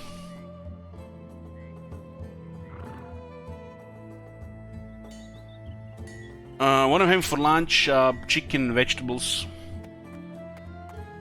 How are you feeling about that It's a Deathwish? Probably gonna be a fast death, because it's only one attempt. Hard to go make those go well first time around. Dwarf campaign coming up too. I'm looking forward to it, Mercanos. Hopefully it lasts 200 turns. I'm also excited about the 20 times Chaos Clan Scryer, where we can assemble Order Tide to fight them. Trading games.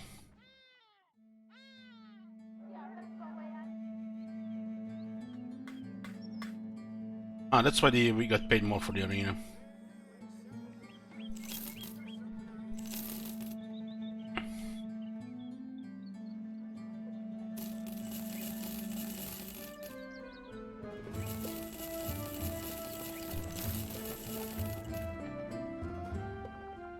What is that location up there?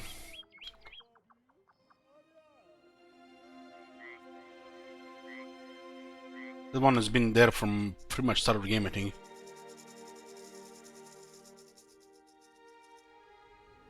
There's one more here. And that one has been there for a long time as well. Plethora of ancient legionaries. Used to be priests there as well. Ancient legionaries. And there are the bowmen. Give me a pike. Pike and... I guess gonna get Hydra here.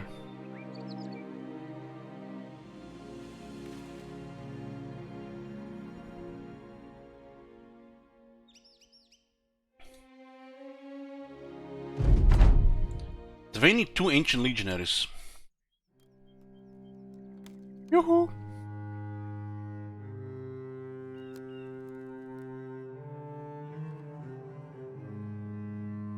Let them come to us. Get them before they get shield wall up. Looks like there's some blockades on the way.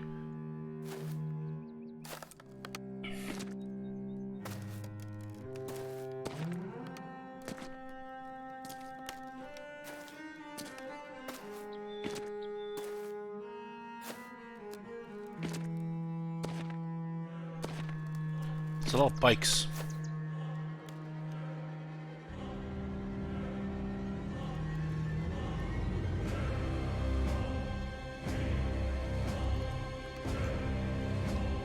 This is actually a clear area here.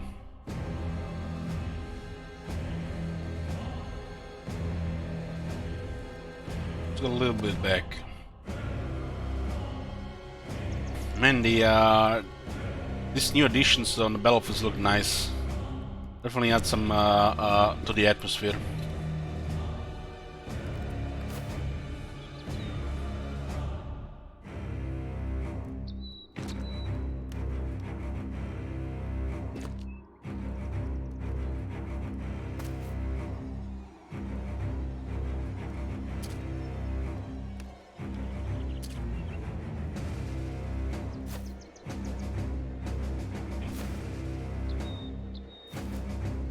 Okay, we'll fight him here.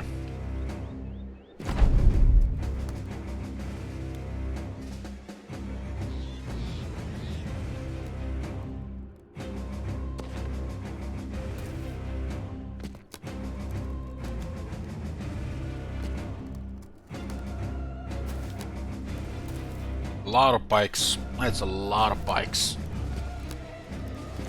They could mess up the nimble guys if they get lucky, right?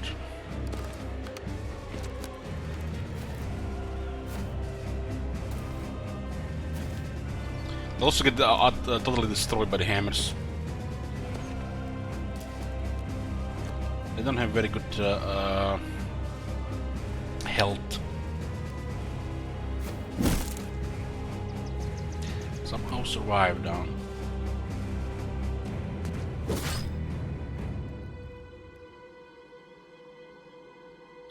And the Brest is not in a very good spot here. I'm moving here forward. It's gonna be in a worse spot.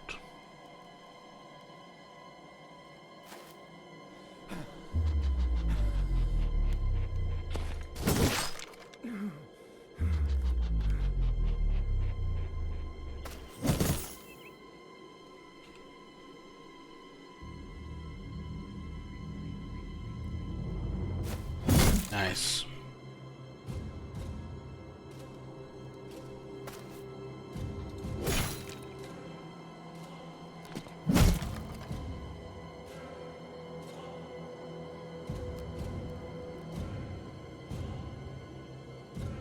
That only helps quite a bit here.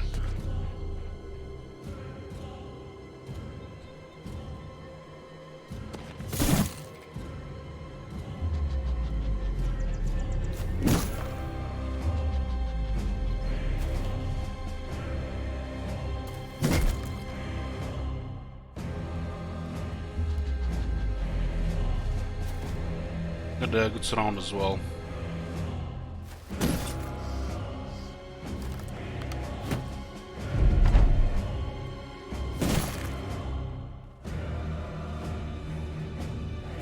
Oh, rip here.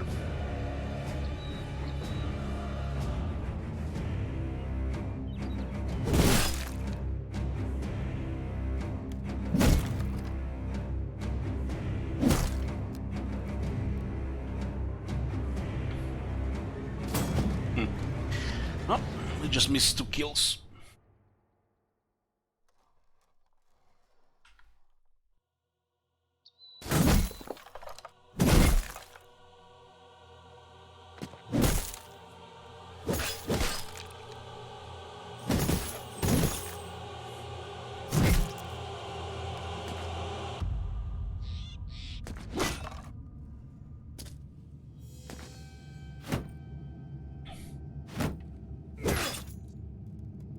And went almost perfect. Almost perfect.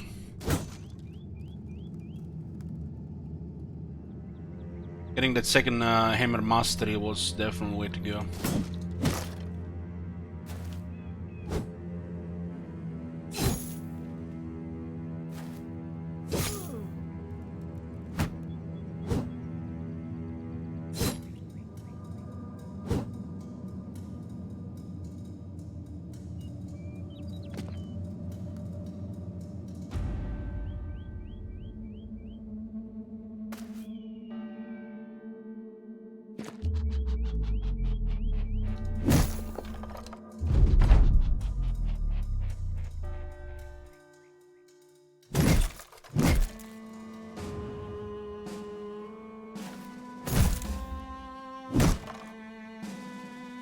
Six left.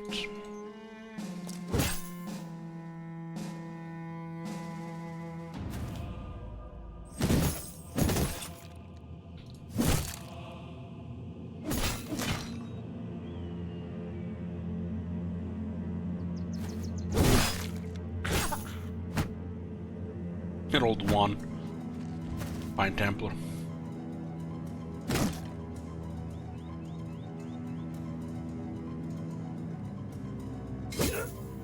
Oh, that's good on the head. Don't damage the armor completely.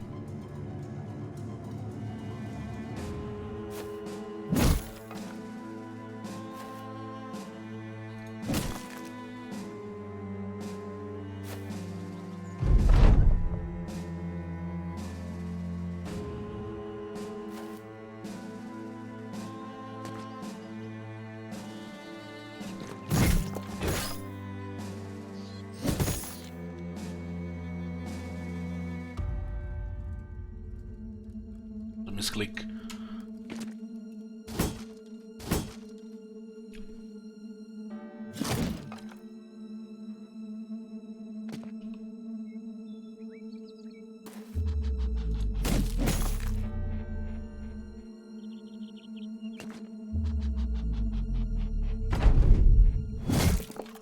Let's see what they had here all this whole time. 458 crowns, some of the highest I've seen. A bunch of sellable weapons, 29 tools,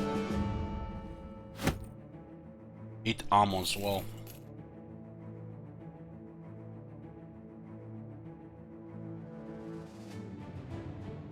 Some weapons are worth repairing. The ancient swords, not the broken ancient sword.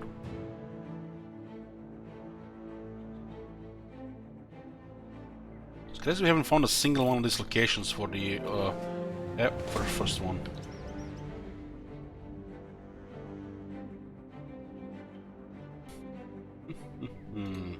This one we want two archers. Best guys.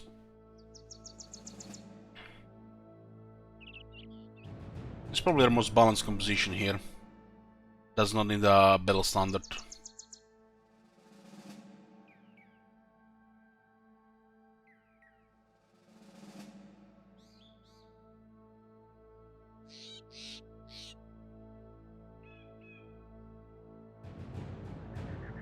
Daka is close to level. Let's get Daka into the fight as well.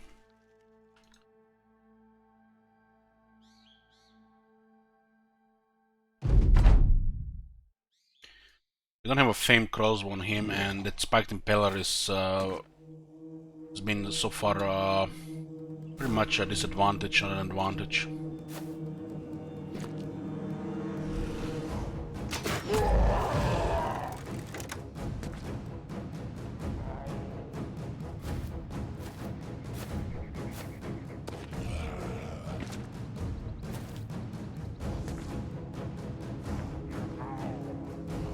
Ruby does have the Orc Stun necklace.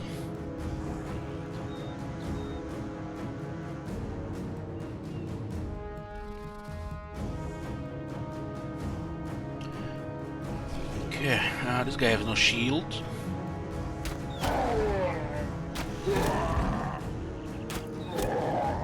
The headshot, this guy has no helmet. Hey there bro, good morning.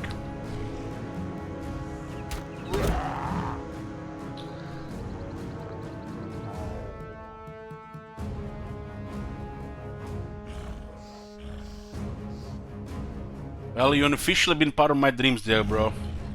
You know, all those long chats we have on Steam. I had a dream we were chatting about it, how bad chaos are. It's like everything I was saying you were confirming, and everything you were saying I was confirming. You just, you know, what a waste of time. Is that really a discussion? Fucking chaos pathetic.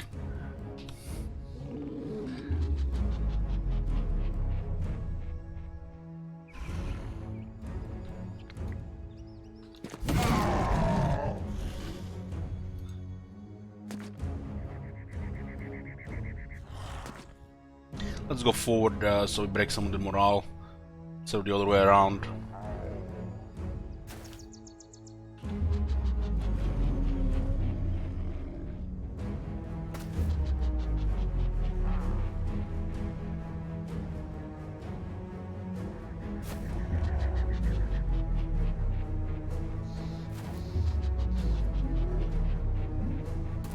Yeah, I lost a lot of morale there.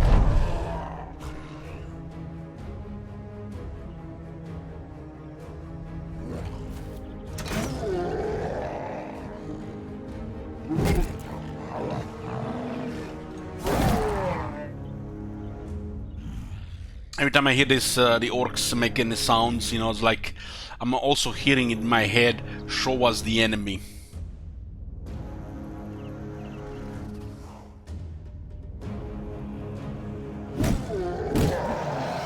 I guess, you know, long green scene campaign had some effect on me.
Slaughter. I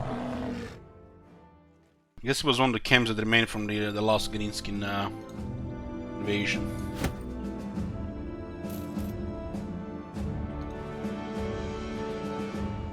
I haven't traveled in this area in a while. We don't know what this is. Grim Tombs. A long forgotten crypt haunted by the ghosts of the past. The dead won't find sleep here. Oh, I guess we're gonna get a sergeant because we might expect geists, right? Put a whip close to the center.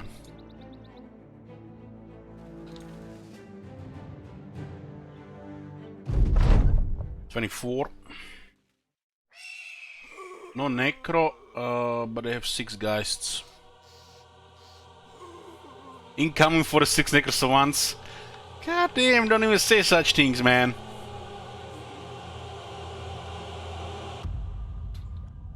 $46 necros at once. Wonder if you can play the game long enough that you actually have to fight something like that.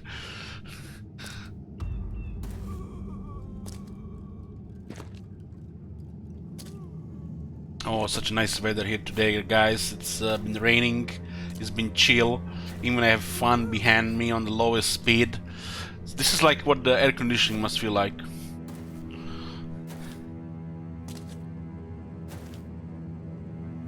-19 degrees Celsius.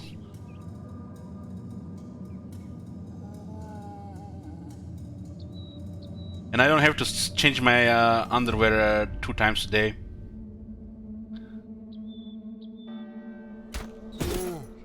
Archers will just diminish some armor here.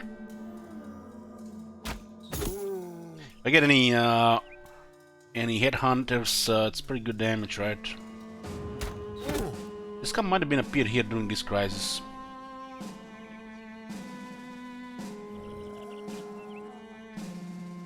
I'm not sure what's the limit of renown before you start getting increased pace and various types of contracts.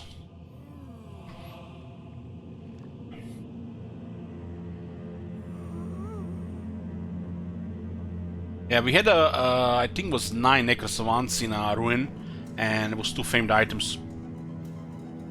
It was a pretty clean fight though. I think when you're fighting necrosavants, it's go all melee. All melee, and it's easier. Instead of getting into a mess. Also preferably high armor as well.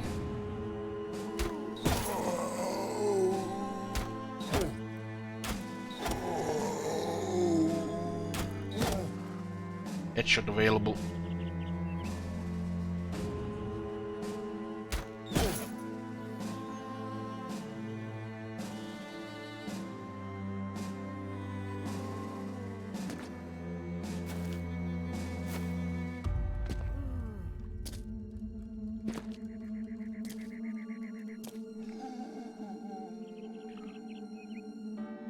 You don't want to break formation with the guys around, and they're fearless, right?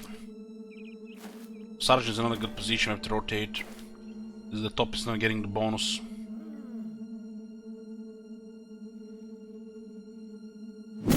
Stop bullying zombies. You can't bully zombies.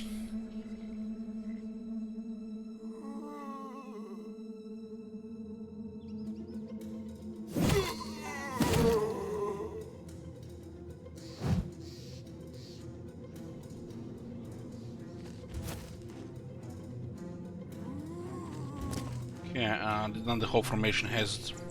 For the company buff, plus 14 resolve.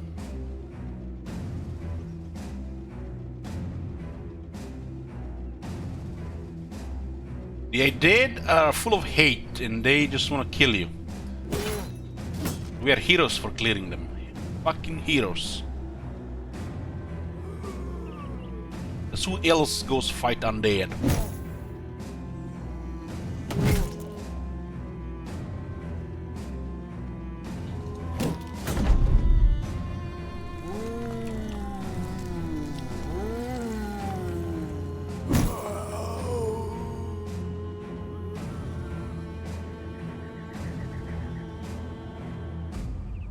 What does the wiki say for the guy's scream exactly? Kill so many guys and let me know what they do. Horrific scream is 6 action points. And they have 9. Bullshit, 999 range defense.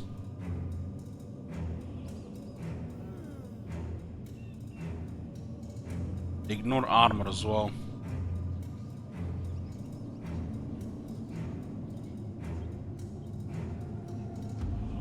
Incorporeal grants +10 defenses to each for each tile range away from the guys. Activate range 2+. So this is a defense against pole arms, reach weapons, whips. A horrific scream will cause resolve checks with a range of 3 tiles. Usually need about 60 resolve to be safe from it.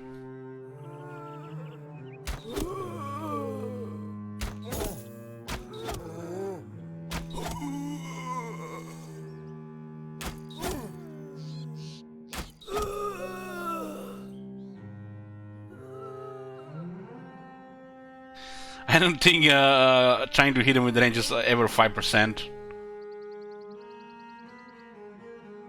60 resolve puts you to 50-50 bebet, yeah, from my experience.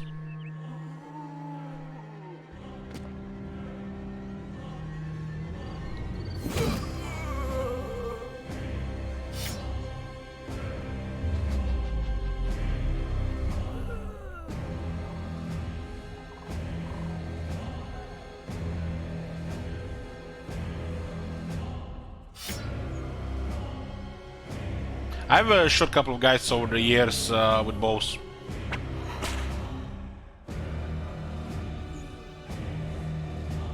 Come on, Helman Gors, double kill. I'll take it. Helman Gors not only has massive resolve, but also has double the resolve when defending against fear and mind control abilities.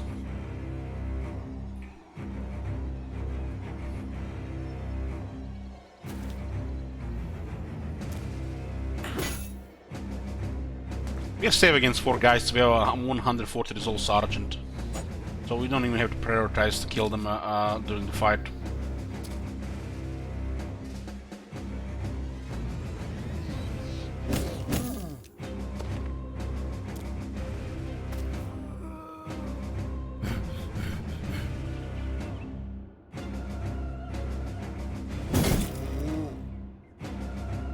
This is why I like hammer on the flank.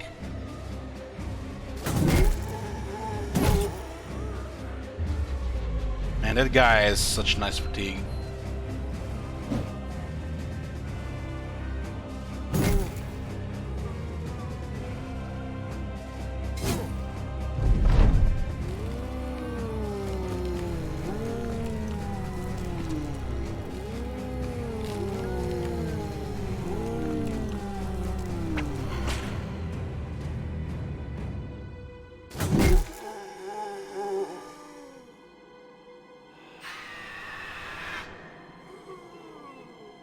This is a great ox that just knocked back down. Probably just wait to let him just waste a turn here, right?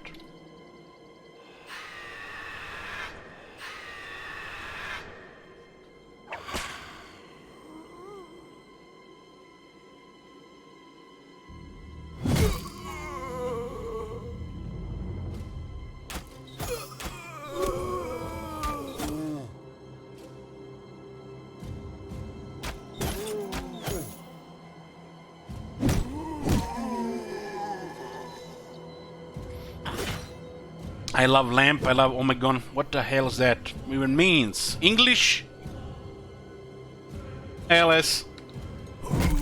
How much shekels did you manage to grind during this month?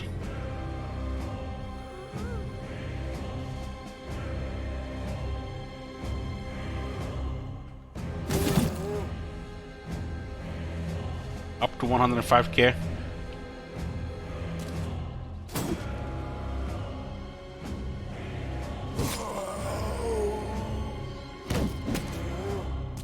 He's a serious man, this LS. You might even see that carton.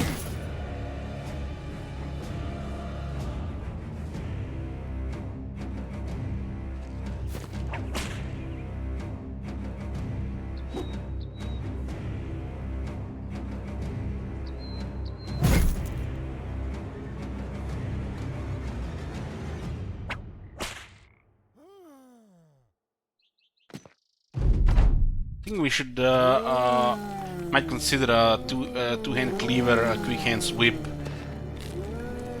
If I see a hedge knight.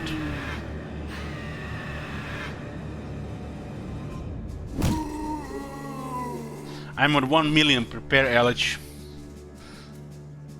I'm shaking my pajamas.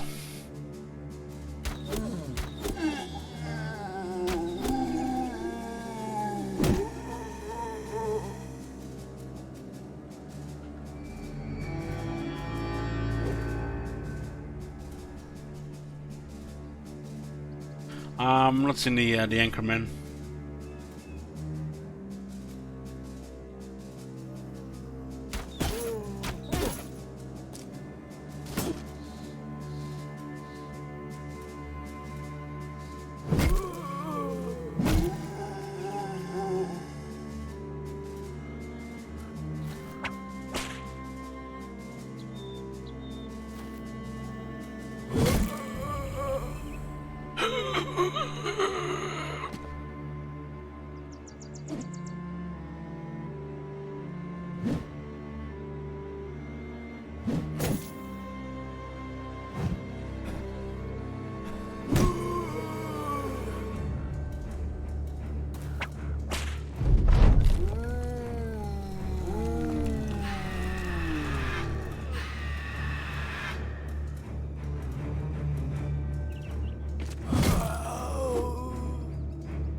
Usually a bad thing to get into melee against the fallen hero, Great Axe, especially if there are no necromancer, because he cannot swing at you after move, so it's better for him to come to you. The water chance to miss there are 95%, right? It's fine.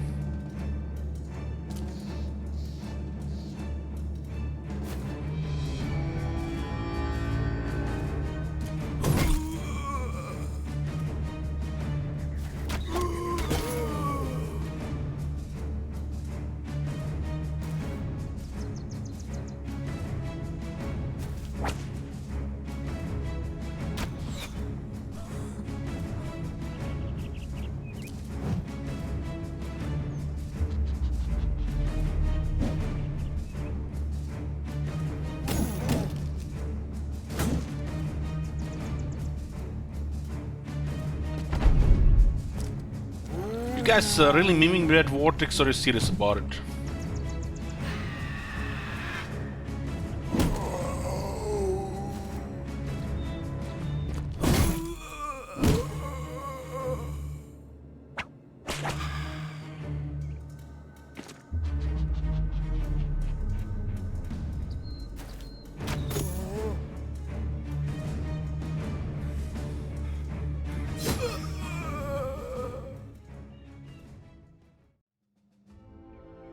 Ordinary Tome and a Great Axe.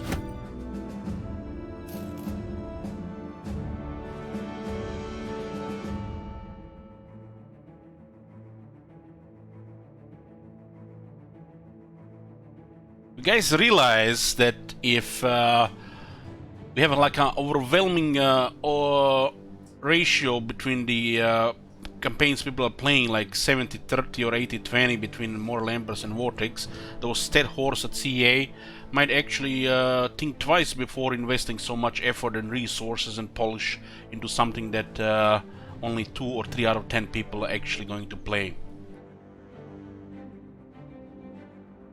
So by playing a Vortex over the ME, even for the sake of, you know, a little bit different experience, is not doing any game any service because of them stat horse at the CA.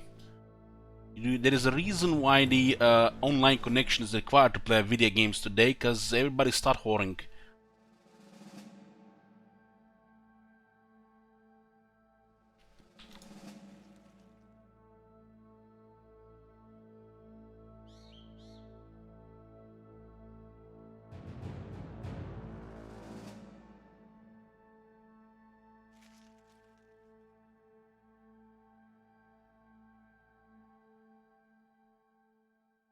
There's another undead place here.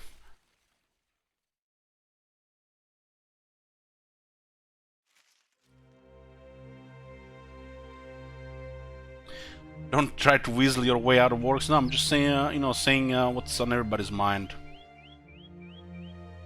Do you really think The people gonna be requesting Vortex campaigns at 1,000,000 shekels. 1,000,000 shekels is a lot of shekels. You can request 2 more Lamper's campaigns, just saying. People have been having man-of-the-month requests since Warhammer 2 got out, and not I don't think a single person requested a Vortex campaign with their man-of-the-month request. And not just because, you know, they are trying, you know, to make the streamer happy, because some of them did request some weird shit.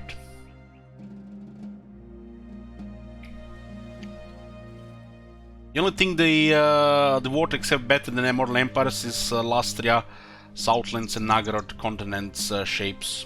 That's the only thing that has better, period. Now that they have improved turn times and we might be getting those shapes in a big map, Vortex will be dead. Good riddance.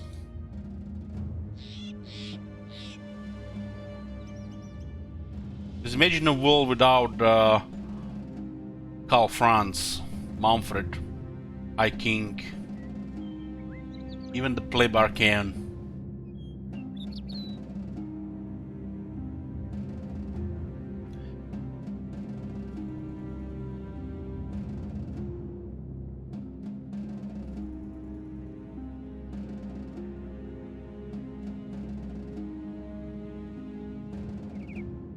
It's potentially a nested location depending on the number, right?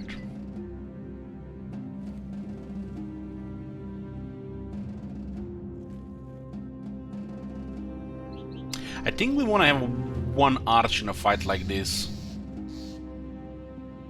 We might be able to snipe the Ancient Priest. Is it a single Ancient Priest? A single Ancient Priest.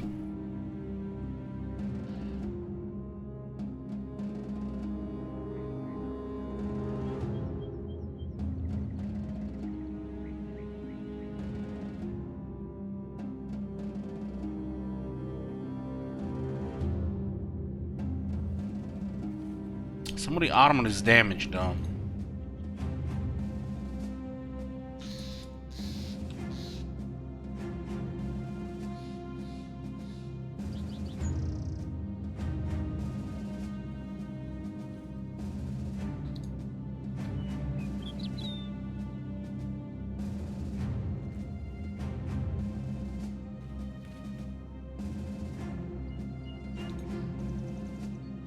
Probably nastiest on the location we are attacking so far. 21, I expected more. Okay, should be fine. We have enough loot space? Most likely, yeah. We can just discard the shields. The Ancient Priest has, if I'm not mistaken, 2 moves. One move is to use some kind of miasma in the area, similar to the fire, which slowly takes down the health. You guys start choking. And horrify. But let's see exactly this information. What does it say on the wiki? Ancient Priest.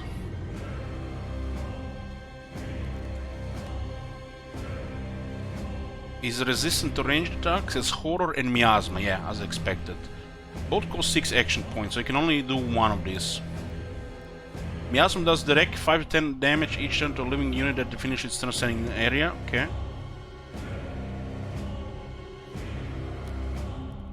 The last 3 turns.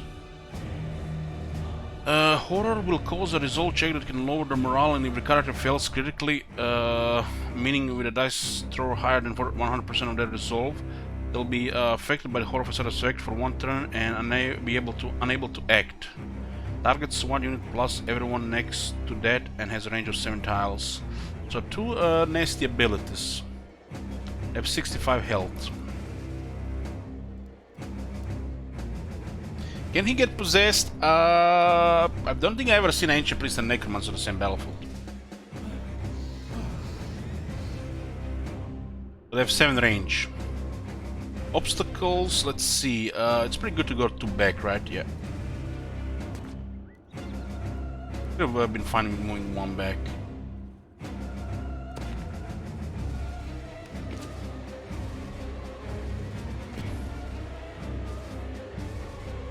I do have the sergeant here, so should be fine.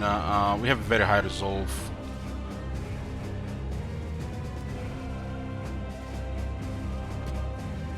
Like Colin here has 67 on the flank.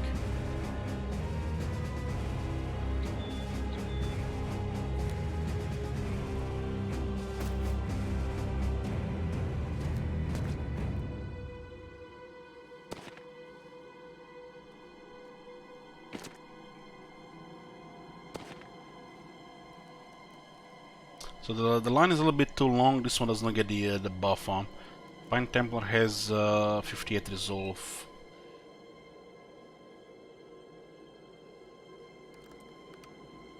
One, two, three, four, five, six, seven, eight.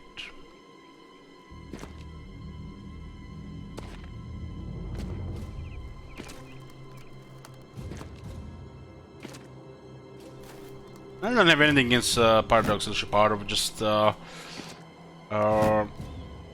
don't feel like I have time and effort to properly get in those games.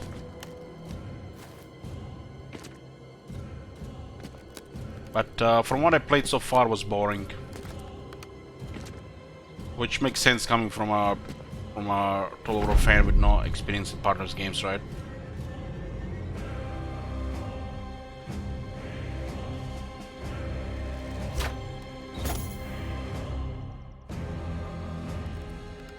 We'll try to snipe that priest, see how it goes, if it's worth it for the future. I think at one point I did snipe him with 2 archers in the past. Stellaris is probably the most interesting Paradox game. Yeah, it looks like the most interesting one.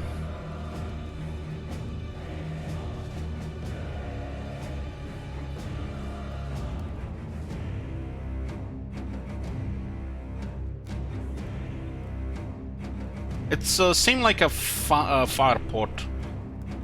It's everything surrounding where it hits. So if it hits hit, all these tiles around 3 turns. It's not that dangerous because we are built for health.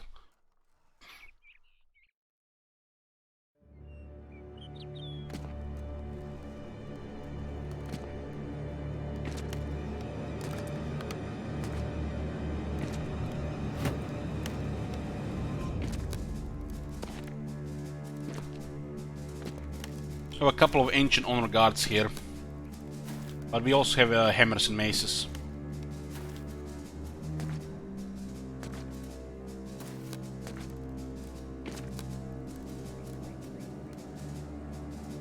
Yeah, this is the ancient empire.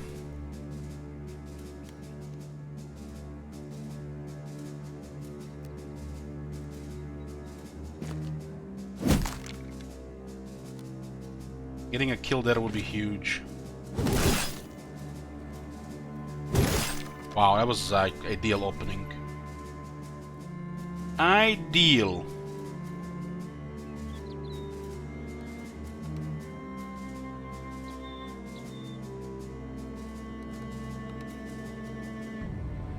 I think they're safe behind the numbers, so that's why this guy got close, I think.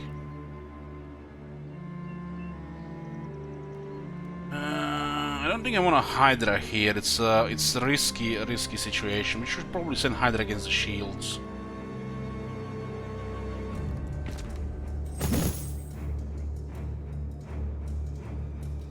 Well, this is pretty good.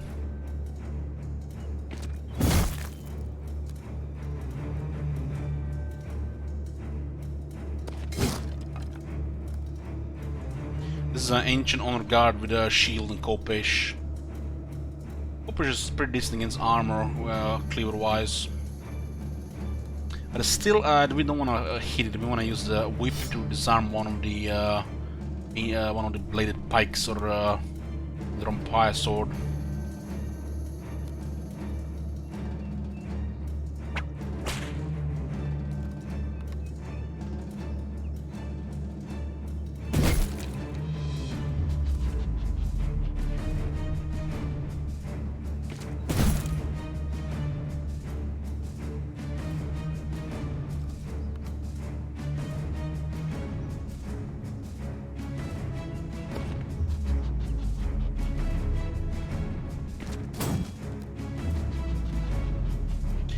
These guys said we would definitely want to stun.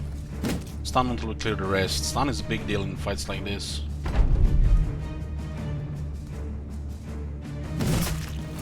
Could've just went an overhead strike to kill the ancient priest, but there was no backstep value there. Very good.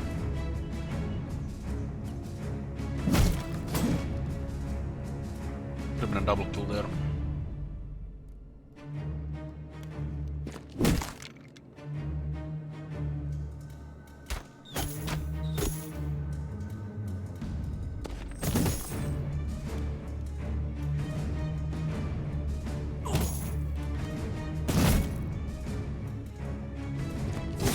Priest is gone.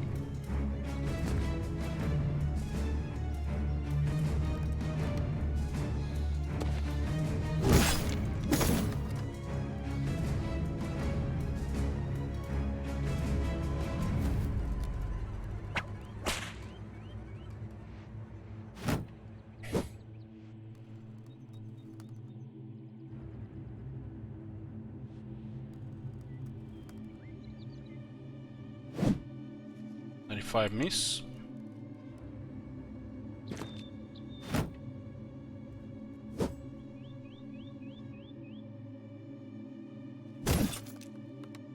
We'll just use stunts here on the big stuff.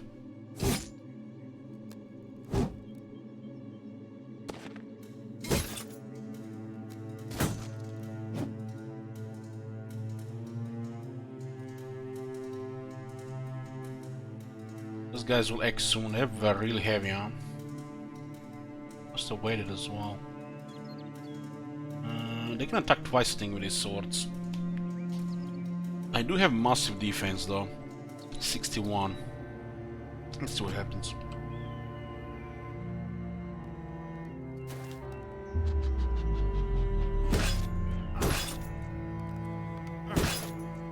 And 34% chance. That's huge. They have a rich advantage as well. I guess they had the surround bonus. I don't have an underdog here. But still, 34, they did get pretty good hits.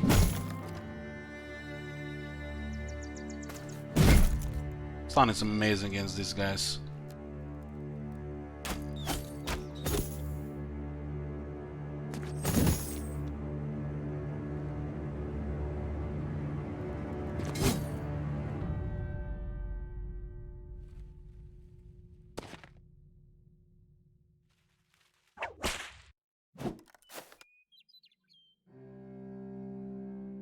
Yeah.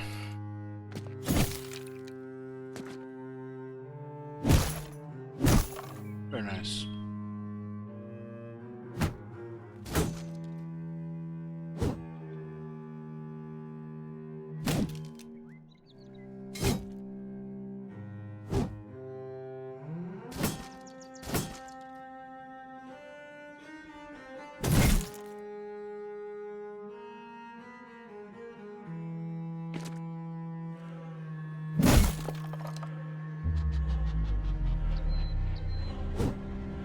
Did I watch the streamers playing New World ammo? Yes, I did a bit.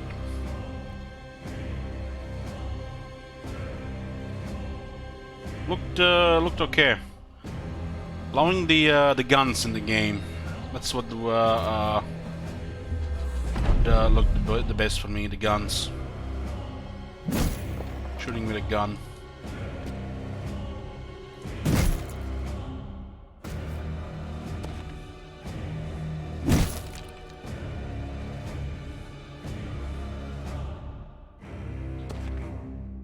I'm not sure what kind of PvE content the game has, because I have no interest in PvP.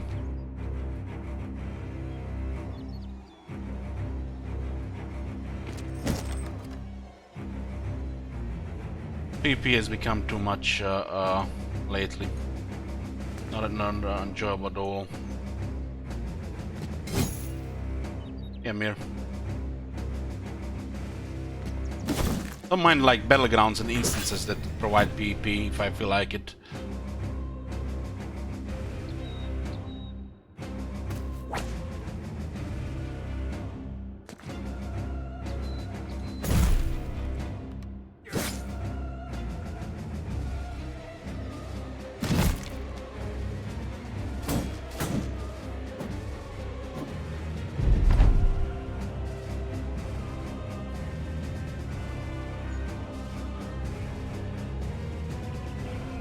The skeletons can only be raised by necromancer, I think.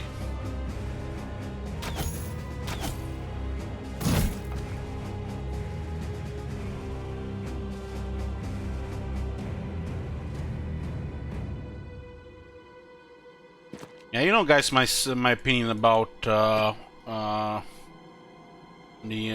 type of PvP games. Just environment for toxic sociopaths. Very radiation friendly. Don't give a shit. I don't even know who joins this except only the most demented. How can you be, you know, find any fun in that shit? It's like that World of Rowcraft classic has become on the PvP servers. Heard some really sickening stories.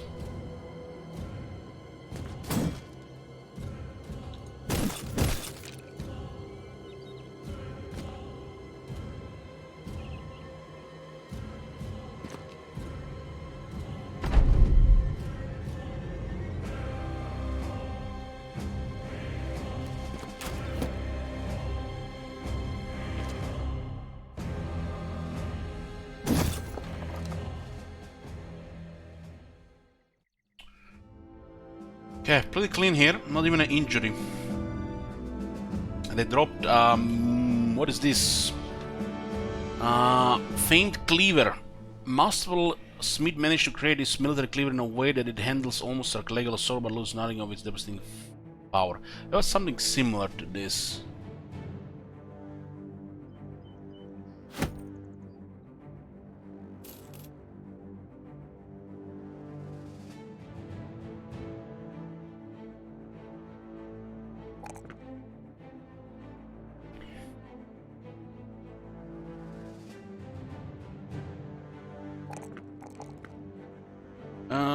Let's see. Pretty much is the same thing, I think. 4882.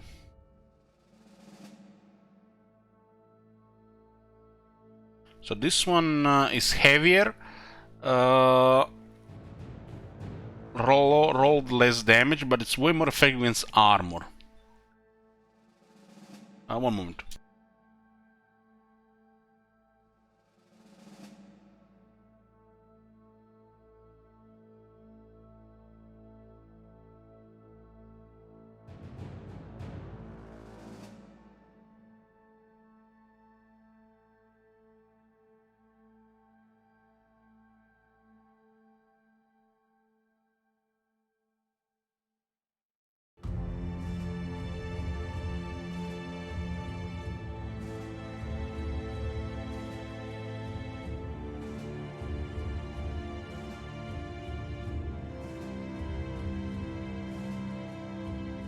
The better defense against armor is good, but not for this character.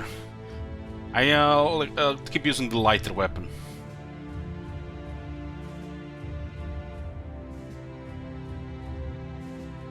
Yeah, this is definitely Kopi's sword.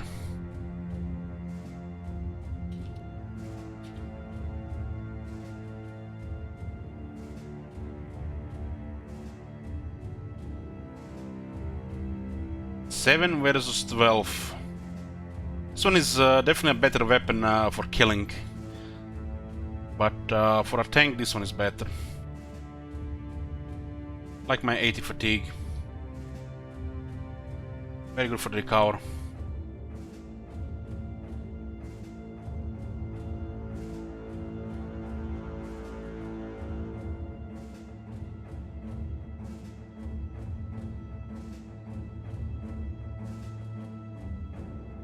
Trip clear.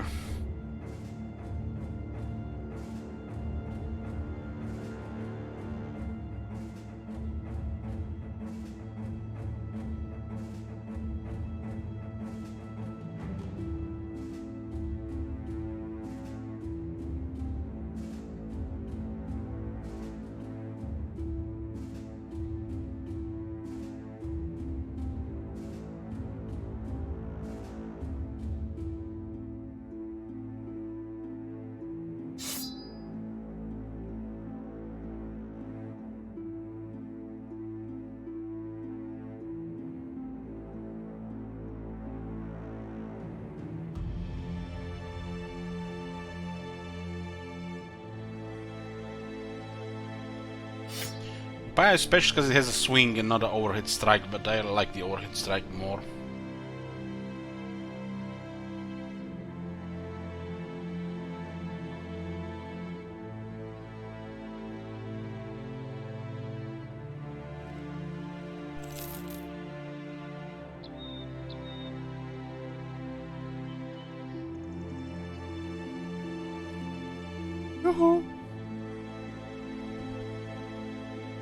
Yeah, definitely. If Goros had proper melee skill and reached advantage, that would have been a better weapon.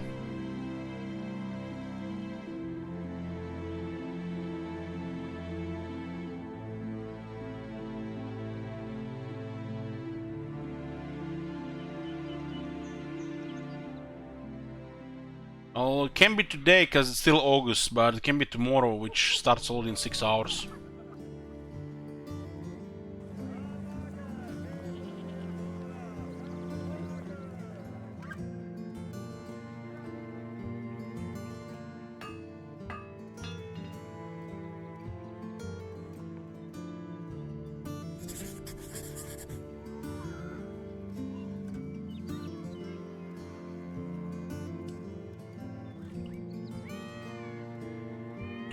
What can we even sell here?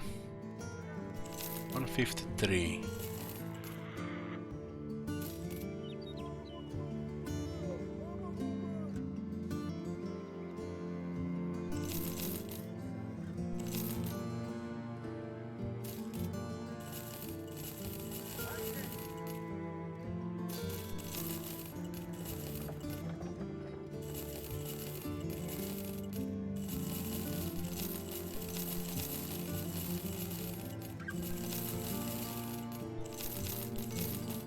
Sell everything under 100.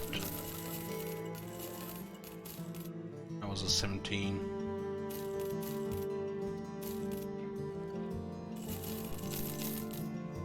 Ancient breastplate. Like these armors are a little bit too heavy. There's like no reason for them to be this heavy. Why shouldn't it be like minus 16? This one minus 17.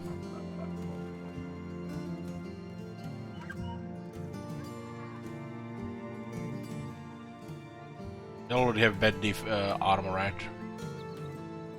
Still gonna be far from effective.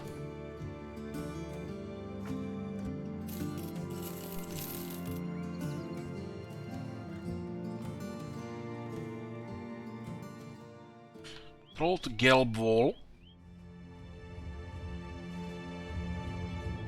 Might have some scripted attack.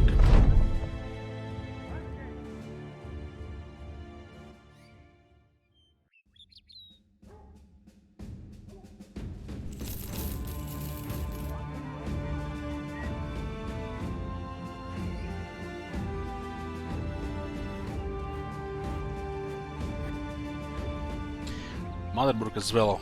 Hopefully for safe roads. We're going alongside the road.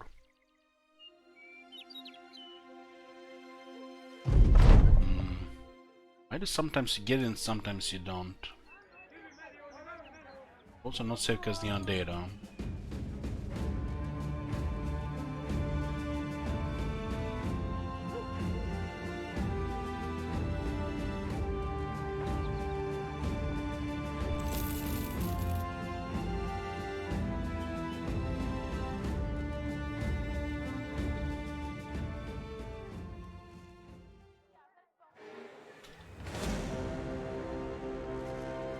$25 Govos.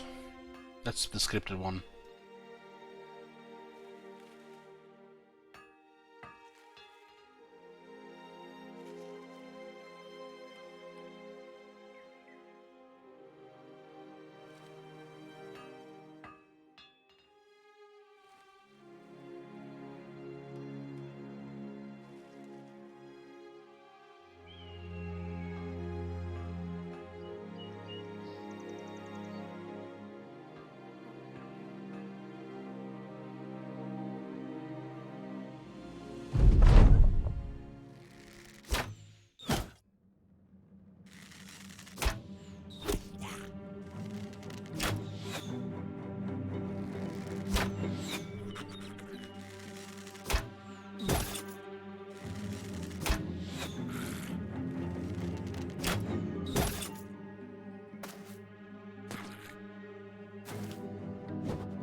Can't wait to see 25 goblins sort of oversee.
Holy shit, the guy survived.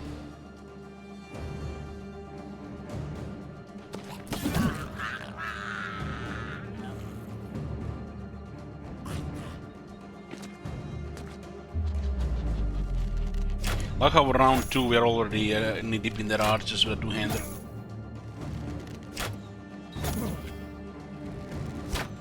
Those 5% punctures.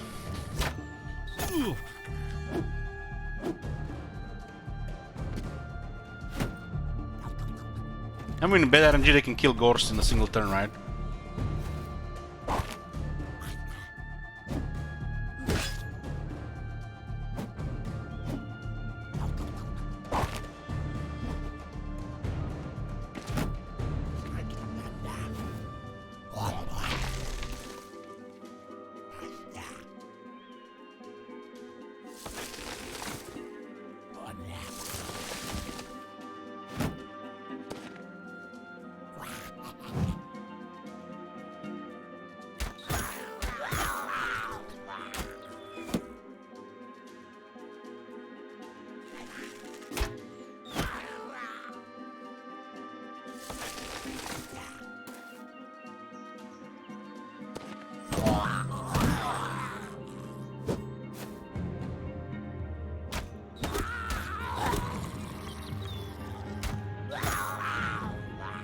Where you going, friends?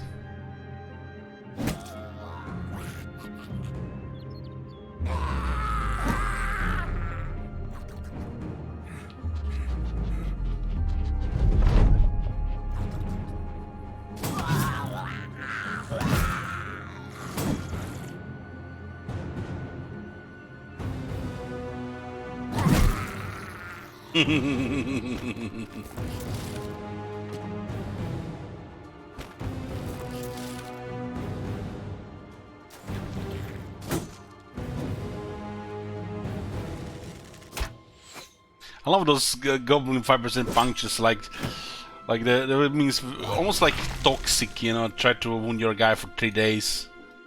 Thank God for surgeon these days, huh? There's like no chance for them to do anything then, they're still going for those injuries.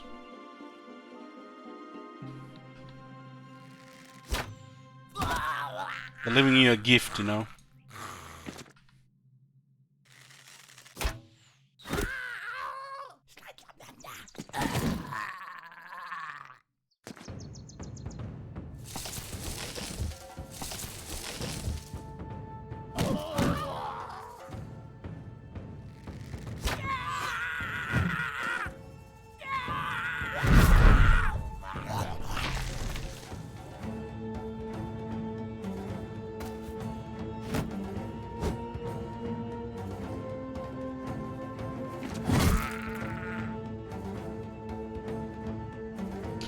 Is gonna flee, no doubt.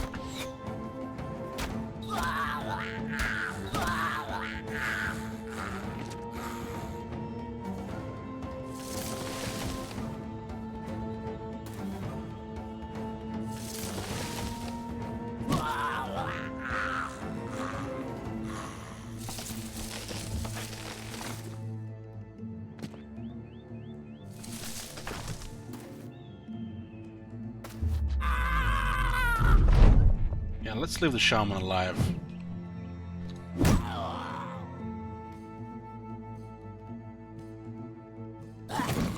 Mad game.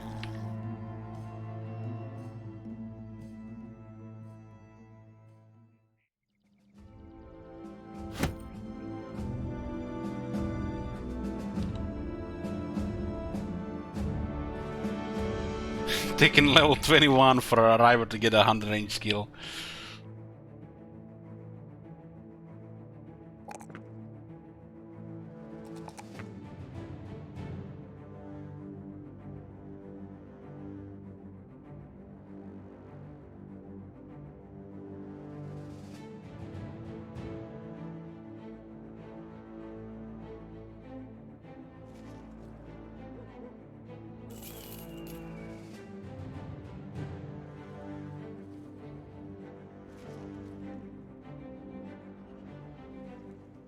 Raided and good harvest.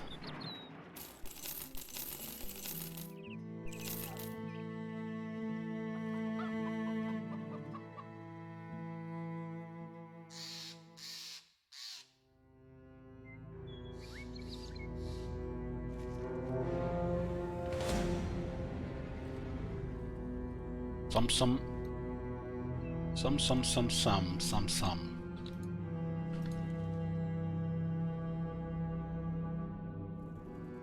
So this is where they were coming from.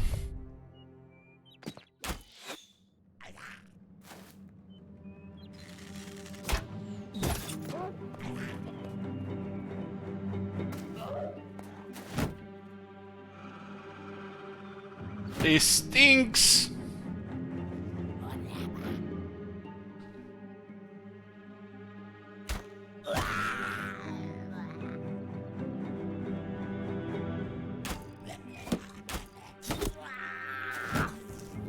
Love my war bows.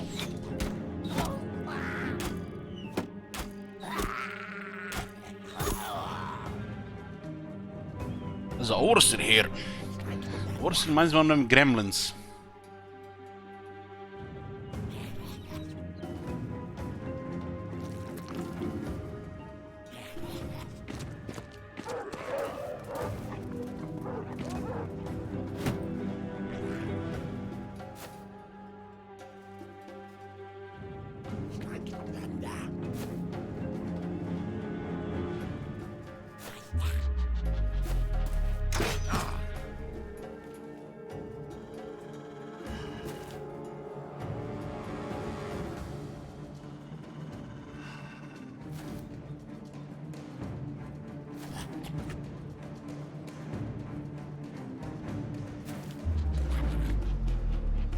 See if we can just murder that one down there.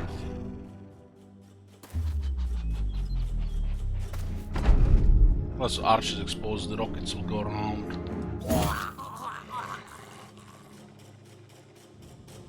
Or not.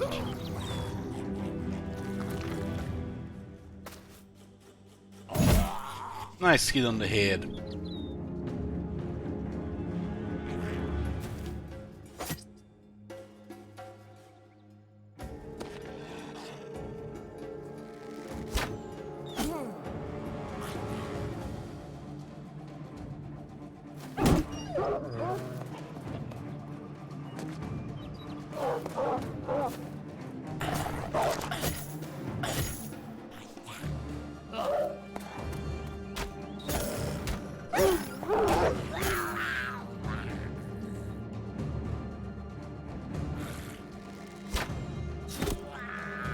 Love it.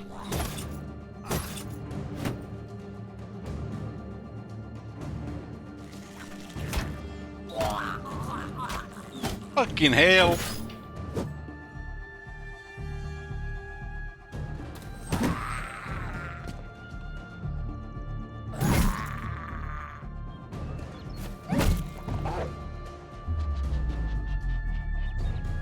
Where is that wolf rider going?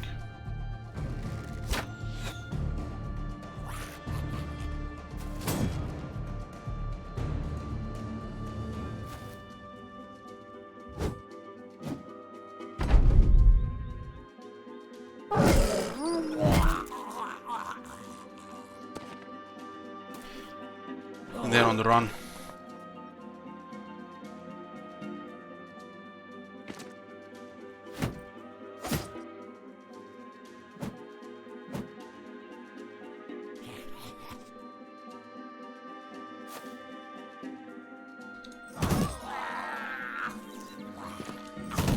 Hell, Hydra.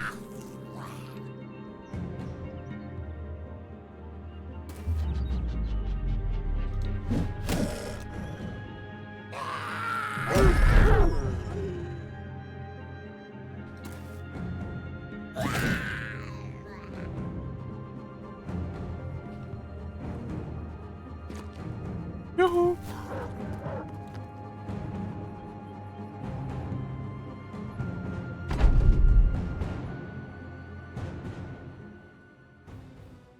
Carved ivory iconographs. Another spectrum impaler.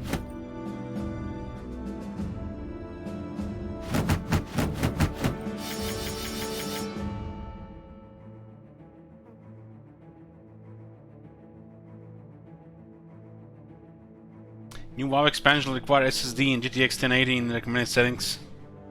They are updating their settings again. Well, SSD is a normal thing these days.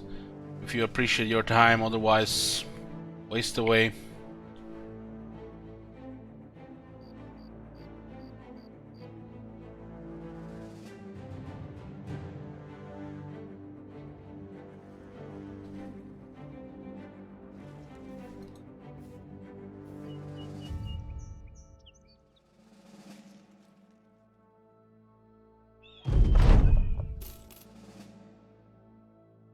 Safe roads. Yeah, well, one of these 266 minus 26. Sir Grimm's Coat 125 minus 8.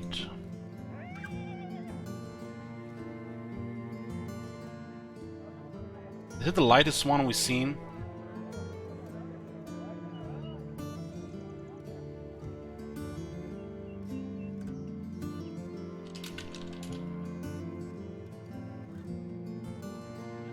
It's one of the lightest armors you can get. Oh my god! Have you seen that shit? Holy shit! What the hell? Yeah, minus 8 is the lightest famed item. It can roll up to 137, or the other one 162.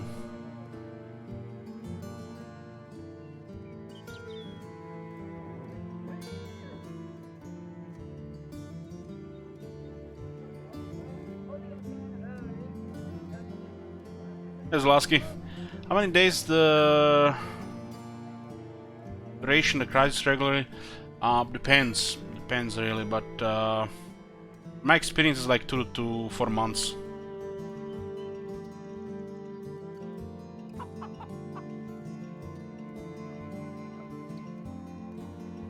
So when it's 266 minus 26.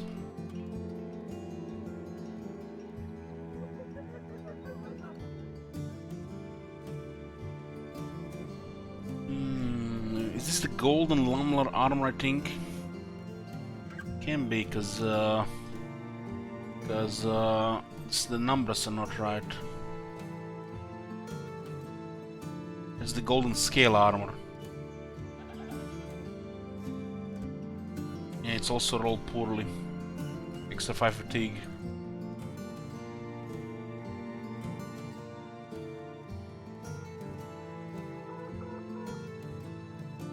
This is a very luxury item for one of our archers.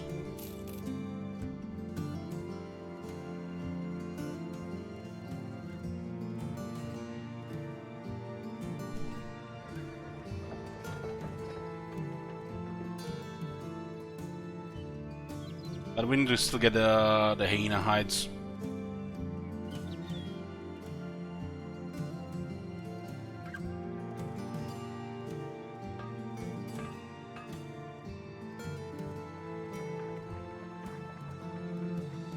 You mean you're not an archer? You only have a pretty good armor. Noble mail is better than this. You're not going for light armor.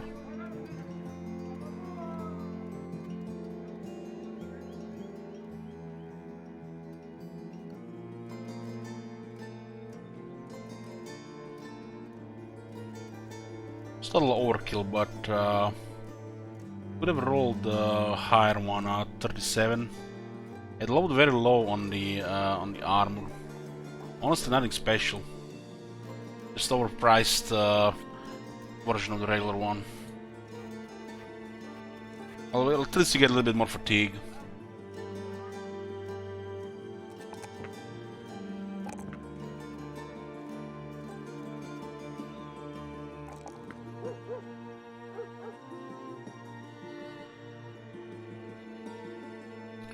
I need to find hyenas for that shit.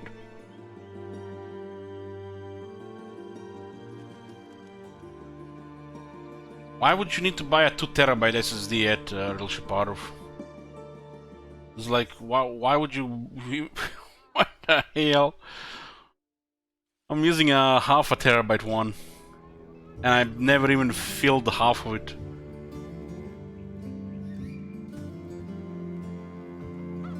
Just get a faster one and a smaller one. Why you need 2 terabytes for?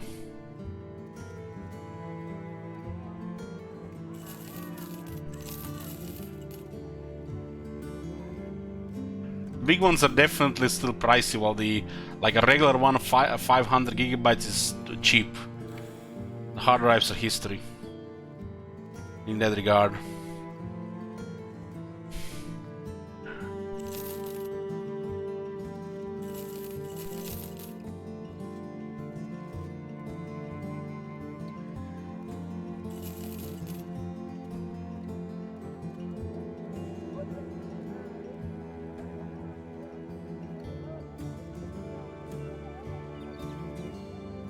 There were 2 famed items because of the safe roads.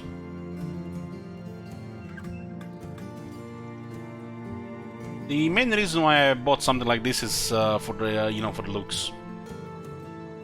For the looks. A little bit extra fatigue doesn't really matter much, but you know, it helps.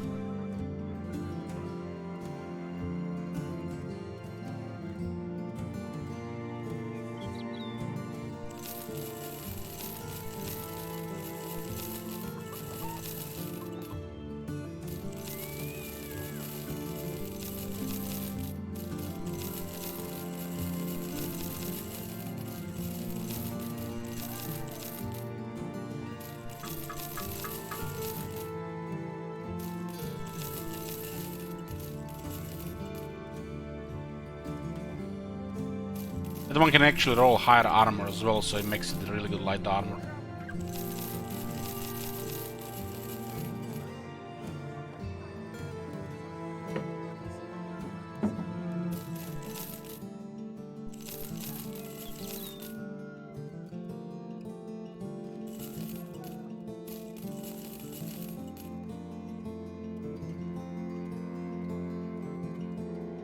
Another patrol, wow.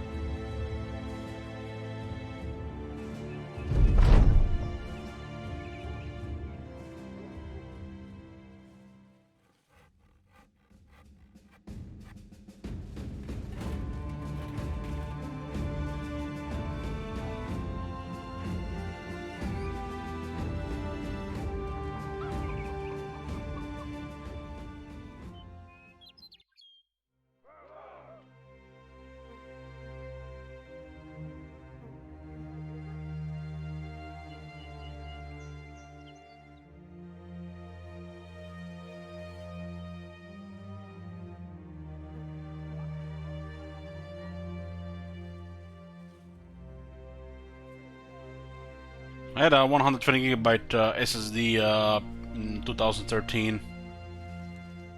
Pretty much just for Windows and 2 games.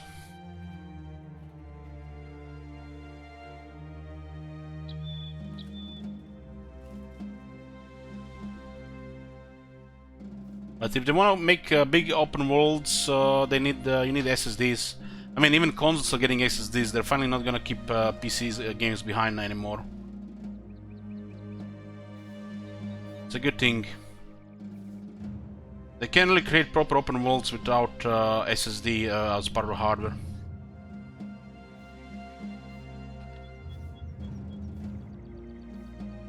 Consoles have been keeping PCs behind a couple of years.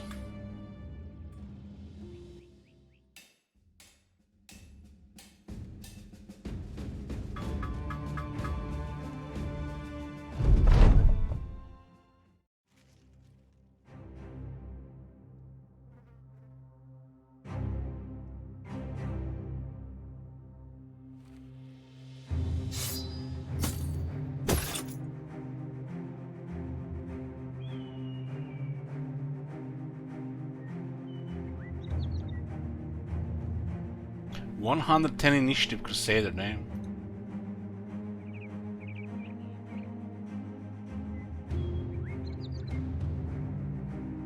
This event is so stupid.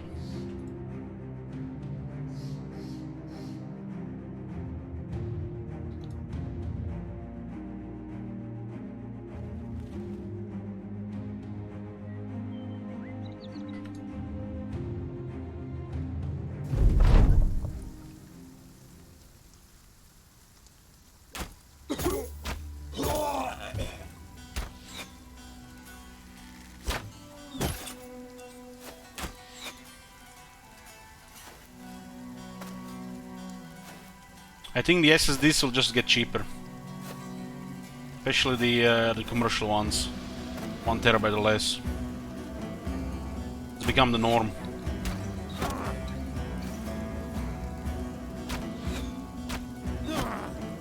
Hard drives are history.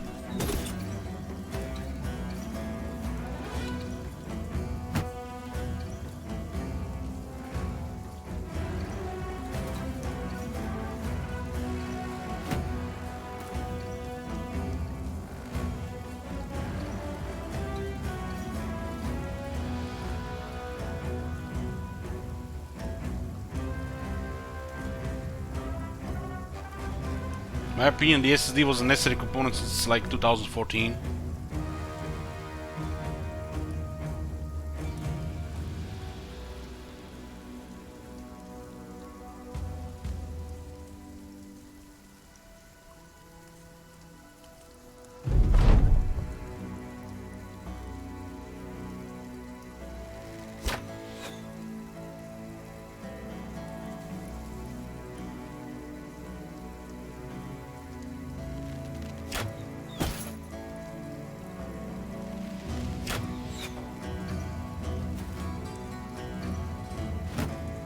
I couldn't afford much when I was buying my PC for Rome 2 in 2013.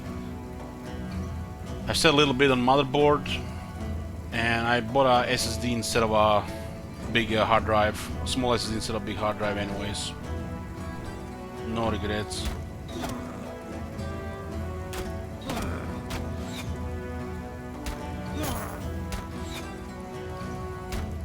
But one of them micro, what is it called? Micro ATX motherboards, micro ATX. There's like a smaller and cheaper one.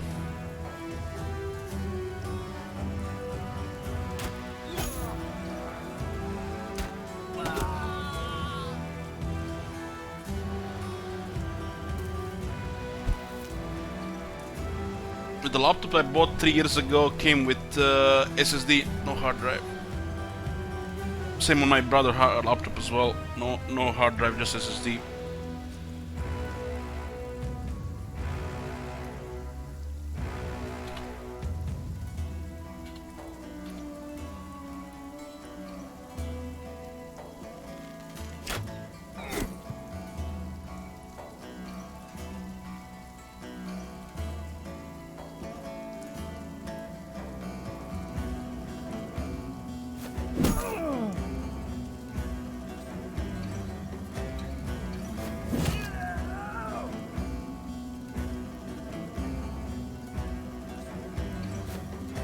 But why would you ever need to buy like over 500 gigabytes of space for your drive? You're not in the business of storing data. Are you like a pirate or something? Why would you ever need to buy over 500 gigabytes drive? It's like boggles my mind.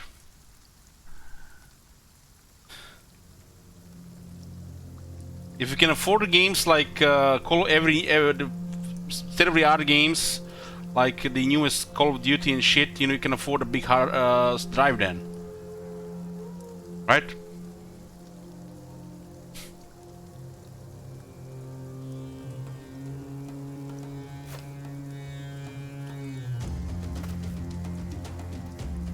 Usually people that cannot afford good hardware or expensive video games, they're always like a year or two behind. And then they just get very good deals on hardware and the video games.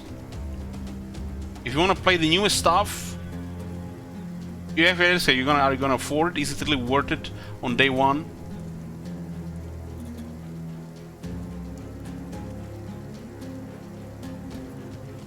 Just skip a year. You don't have to be up to, you know, hype is bad. You get beta games, open beta games. They're not even patched. You might get issues. Hardware is overpriced. Games are overpriced. Just be 1 year behind. Save thousands of dollars.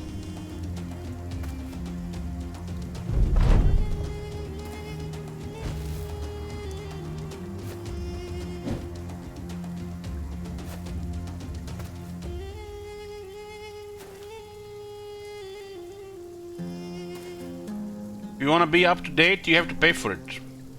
And it's not worth it. I have the privilege of being a streamer, so I've got, thanks to, you know, supporters have, you know, good hardware. And, you know, I could also get the games I want, but, like, most of them I don't even want to play. The only thing I want up to date is things I really want to play, and, you know, the Total War stuff. Everything else I don't give a shit.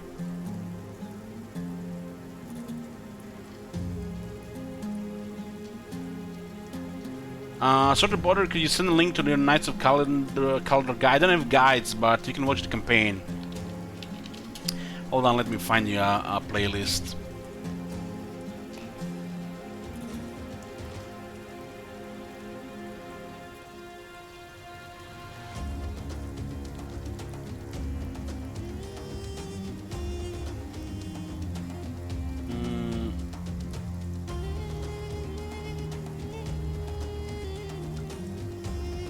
Hey guys, we are back. Yes, shut up, Elich. There you go. Well, you basically just go to Google, to YouTube, if you're looking for something. Oh my god, what the hell is this?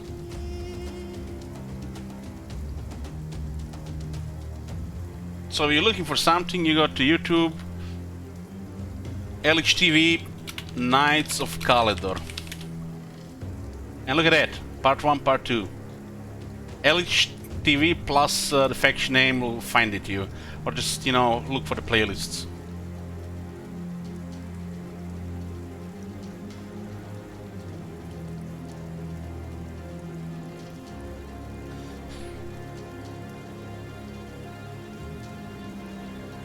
We don't really do guides. We just play the game. You can see the my playthroughs, and sometimes jibber jabber videos about, you know, talking about the stuff.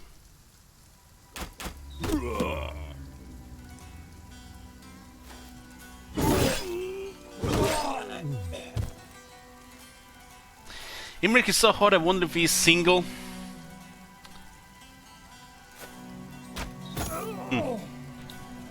I'm not even sure what to take out of that.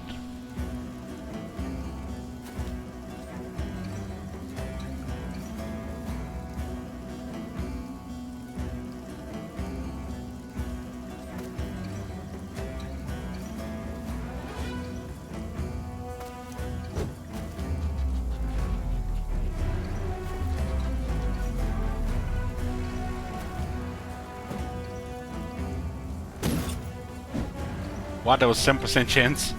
Damn.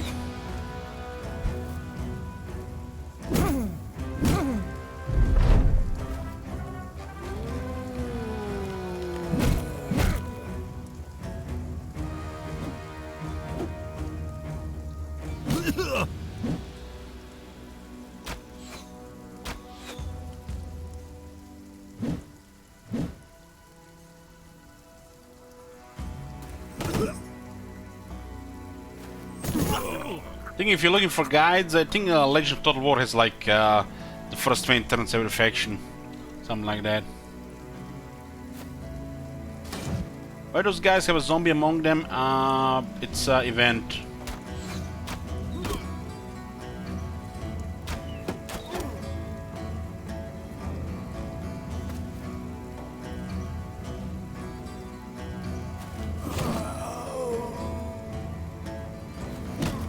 The zombie is a third party here.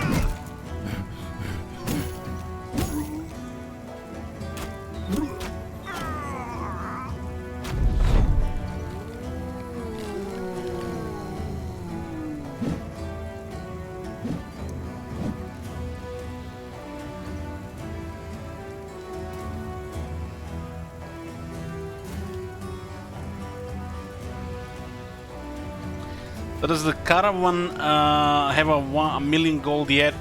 It's incredibly hard to get that much money there, or any amounts of money, because you have to pay upkeep costs every day, food, wages, and even some equipment.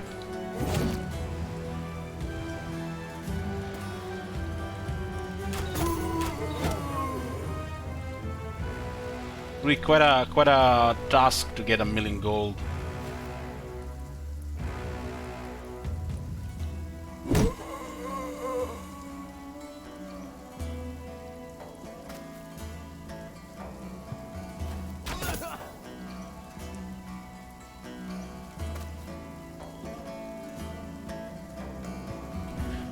Does Legend Trash Talk on CS still, or he's self-censoring now? I don't know. I haven't watched him in a while. Sometimes checked his YouTube when he was on. Haven't seen him in a long time though.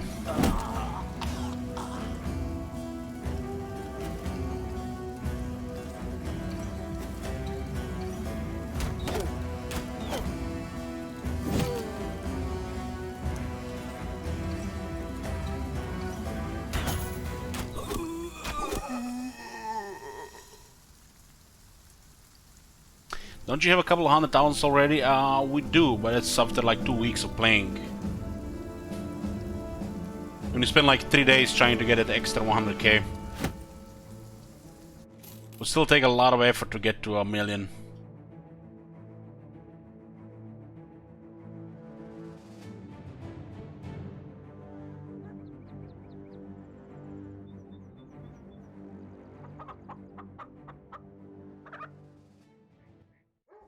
Mir says he has made peace and he does count among their more relevant streamers when content comes out, although he has still a good love for 2 when breaking the game. Yeah. Had to ban the backspace word on this channel for a bit. Thanks to him. Otherwise I got a headache from it, no doubt.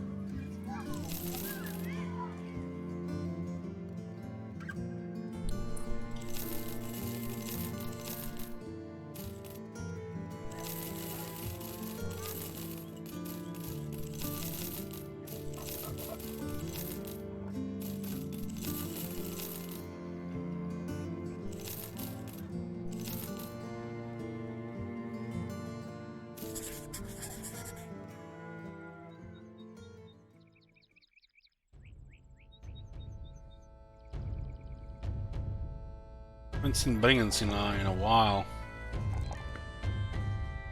I mean the mercenaries. 16, 17, huh?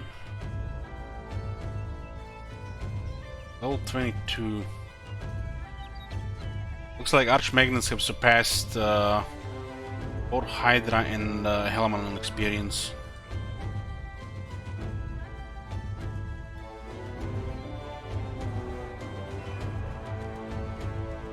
Definitely getting there for the very close spot for the MVP.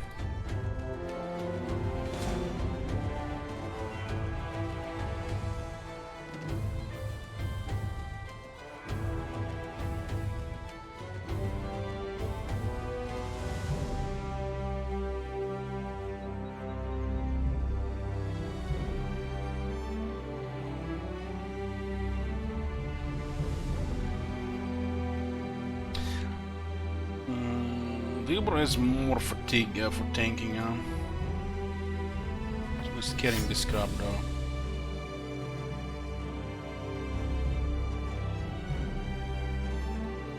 It's 50 versus 42 though.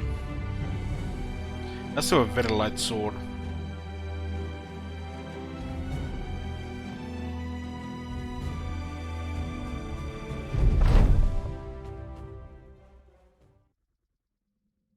Mercenaries usually come after a bell.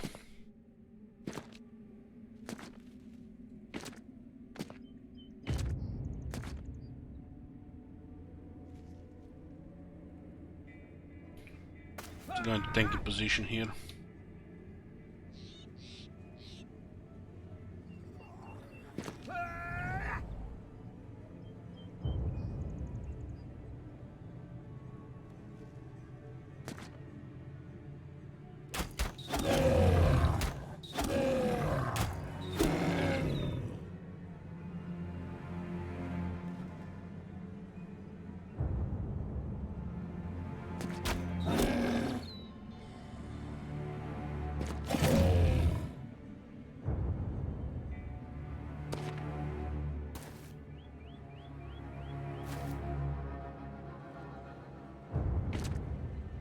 You can expect stun there, right?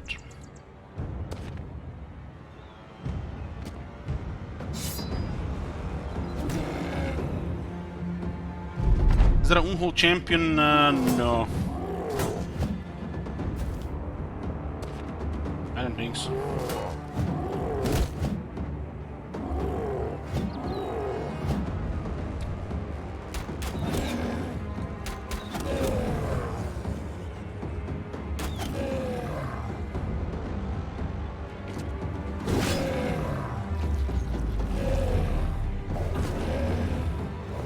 Look at that guy, he wants to die.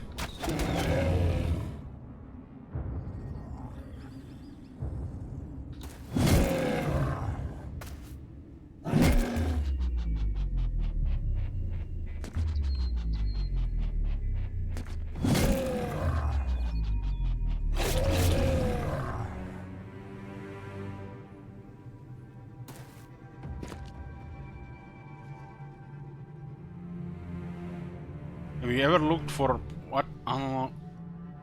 I don't know what that even means, such a part of.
But there's only one Fallout. Everything else is, you know, ever something else.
You totally get mercenaries after a fight like this, right?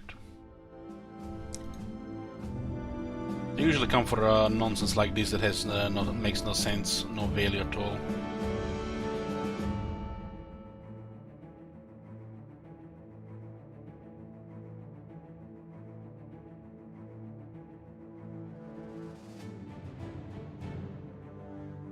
$110 reward.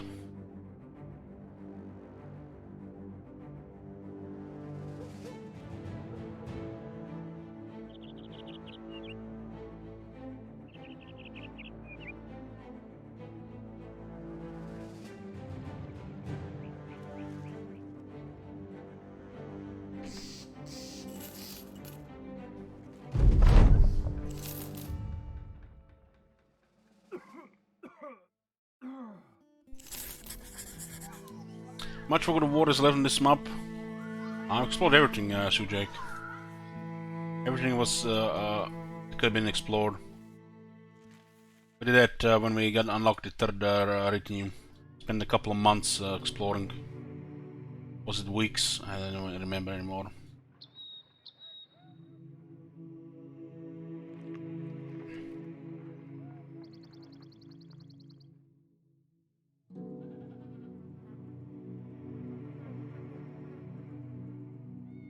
I killed Ijirok, yeah. Tougher than the last two times.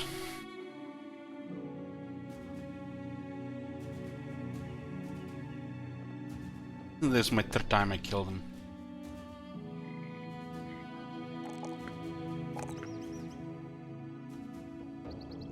Yeah, I found all the locations. Address. Library is here. Ever since the people have spoiled the Kraken, I'm not even clicking randomly at these things. I have think twice because it could be dead. Imagine if only people didn't spoil the Kraken. We've been doing some of these locations not knowing what's in there.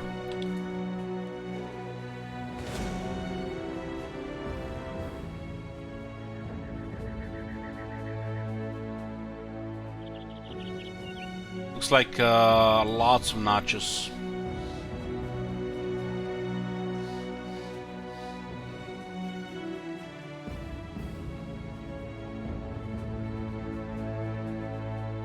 Massive notches, so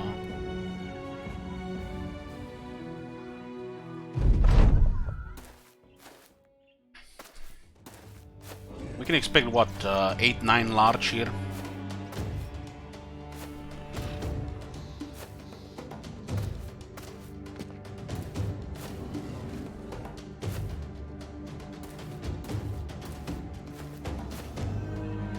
Oh, it looks like it's only 3 large. That can't be right. Any thoughts on Microsoft Flight Simulator's map? No idea what you're talking about.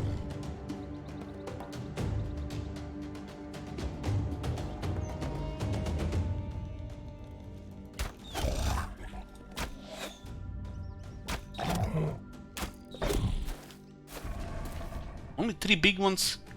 They can't be right.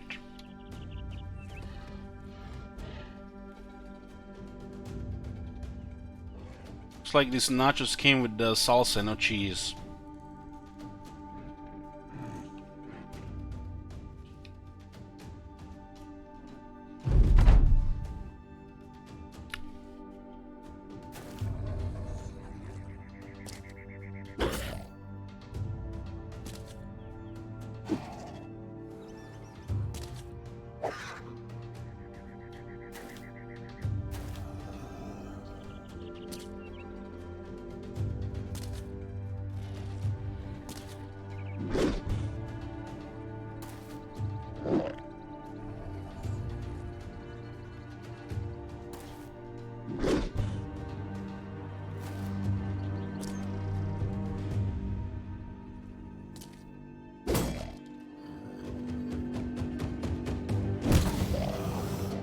This fight is all about morale.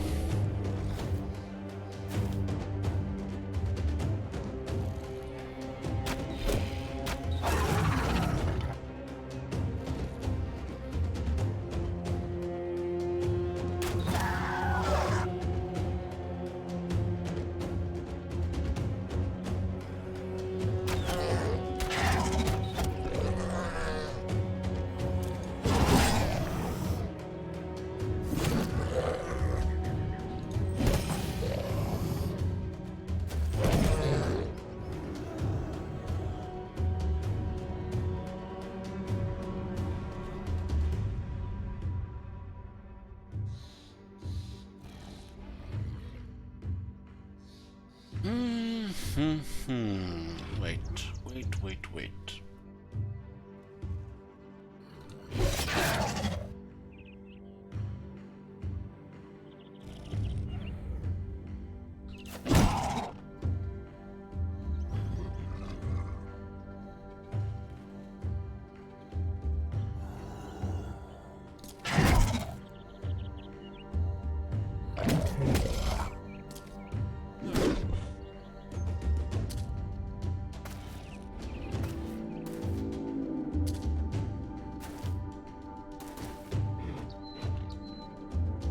We could cause a lot more moral damage here.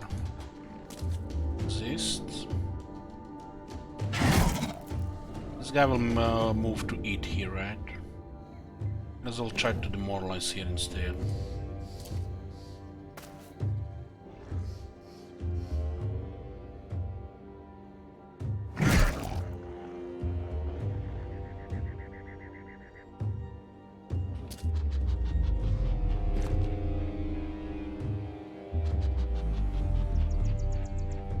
This could also be a big morale hit.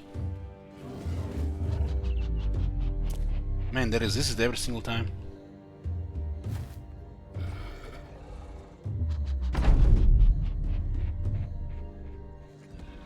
Every single time.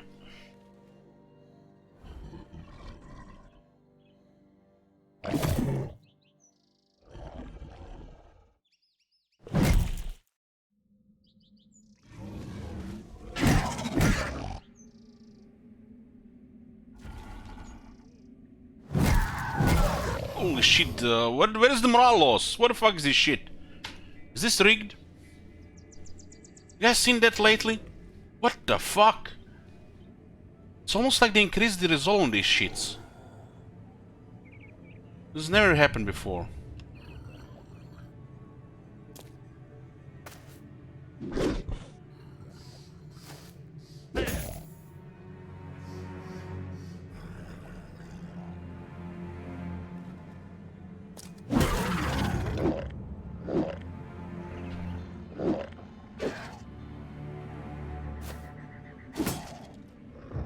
Definitely feels like it's harder and harder to rout them by just surrounding them. And then all those kills on top of that and nobody even flinch? What the shit?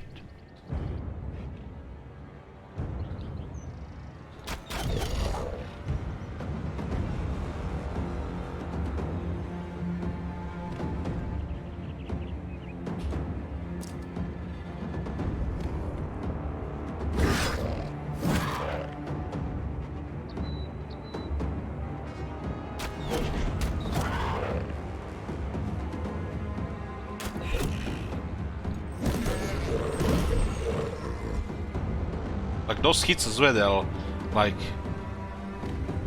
they must have buffed their resolve.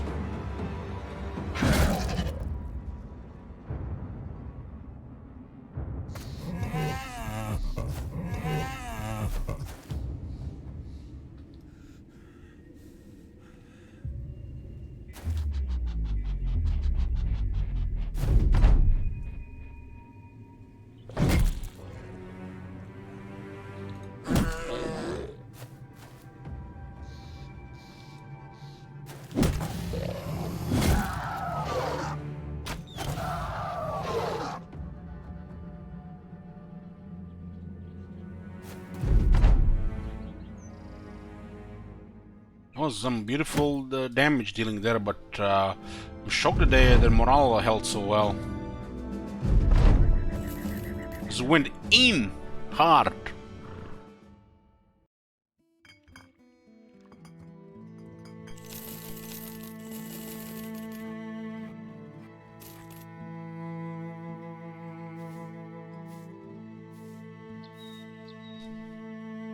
There's a wild man here. So rare in this campaign.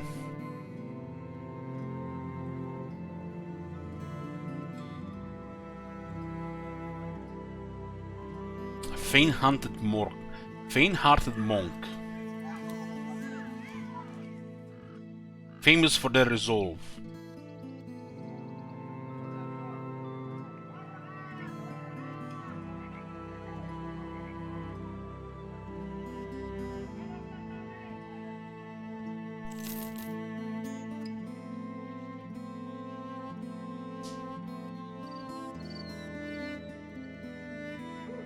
Well, would be pretty fucking disappointing if Crusader Kings 3 was the same shit like Rhomus Rectum on release.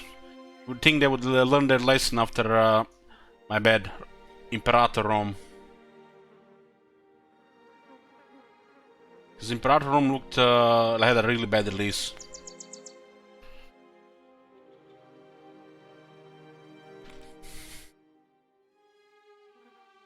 Probably lost half the player base because of the release.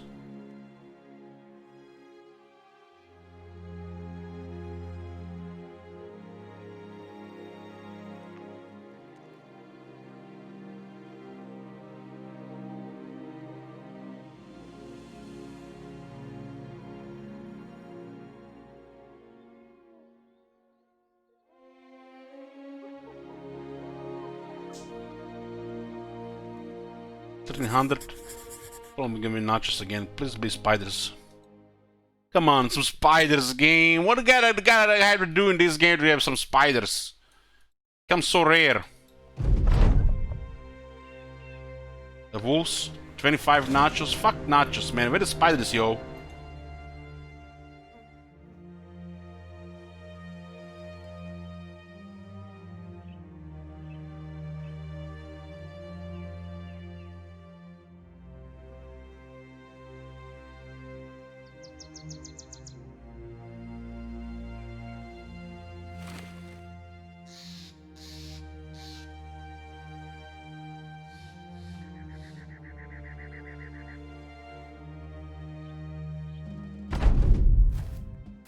Well, there's gonna be a lot of big ones in this one. Had a low roll last time.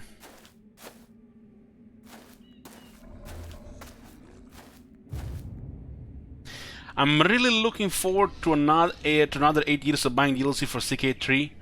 Well, would you rather they not update the game at all? It's like every 5 months. What you wanna say is you're really looking forward this game being worked upon for 8 years. They just done making the other game, you know, complete, and now you start all over again. Why not just play CK2 for another 8 years and then buy CK3 when it's full, and then again with CK4 in 8 years?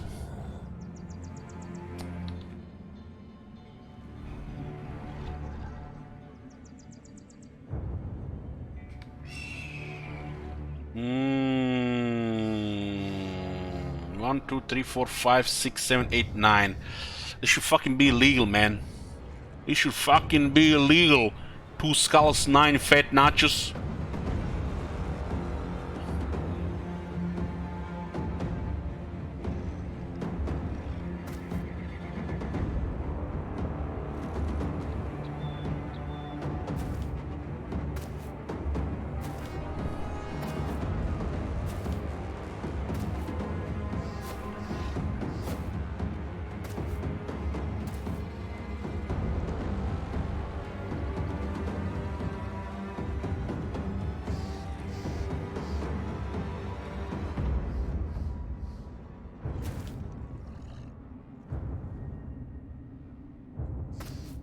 Last one we had 3 nachos big, this time 9.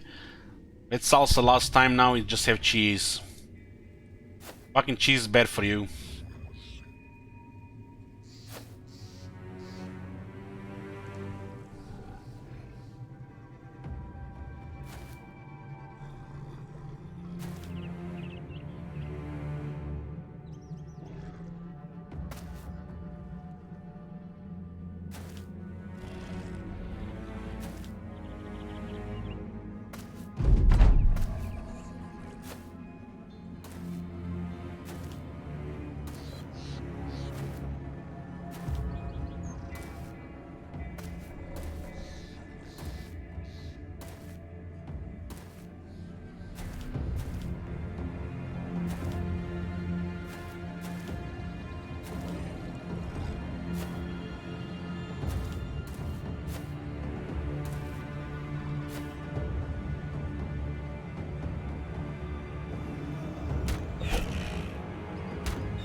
That's one big miss.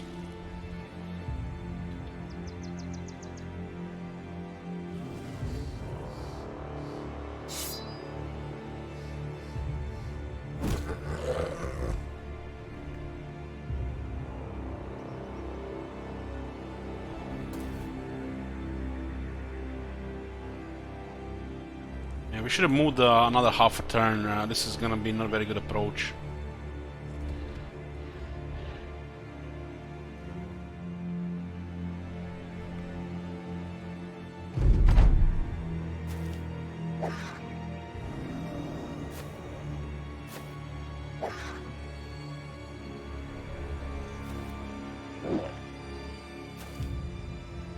There's gonna be a lot of eating here, I feel.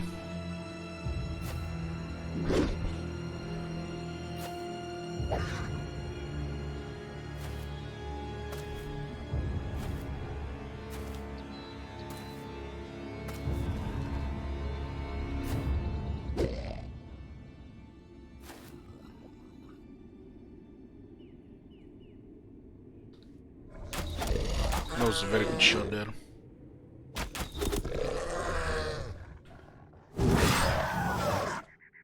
God damn it, why you have to kill 3 of them? Just... God damn, that's it. Now I have to move forward. Just... wound. What did I even expect here? Because we have that weapon that just penetrates.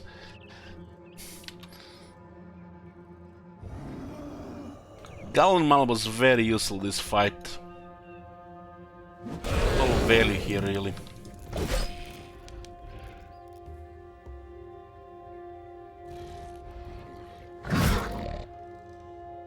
It was pretty good here. 2 nets and a smoke.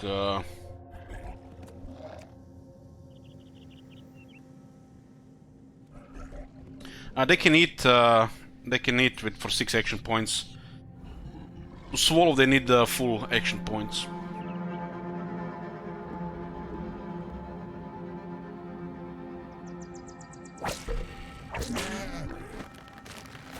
One shot at the net there, huh?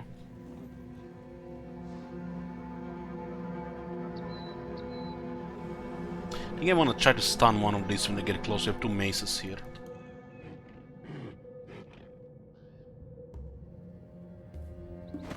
First try on the net, fucking hex!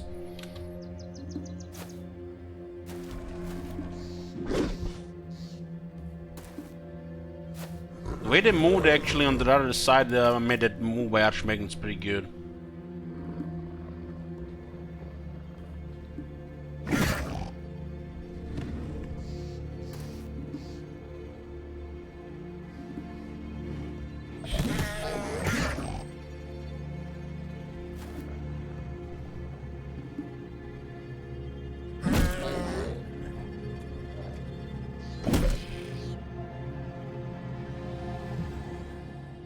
I want to see some morale loss here. What the fuck is up with that resolve? It's almost like they buffed them in a way where as the game goes longer they have more resolve. Could be that. It's like we're gonna get some eating here. Look at that, a guy acting in 2 turns. Broke the net, right?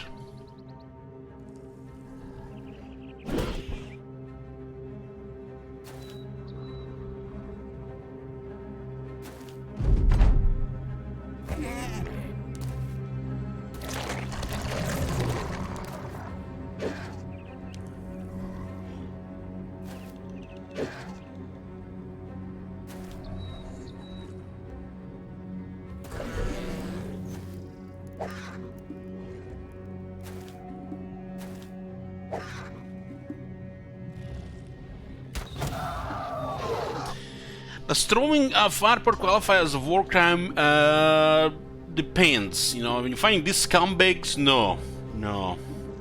It's a fucking godsend.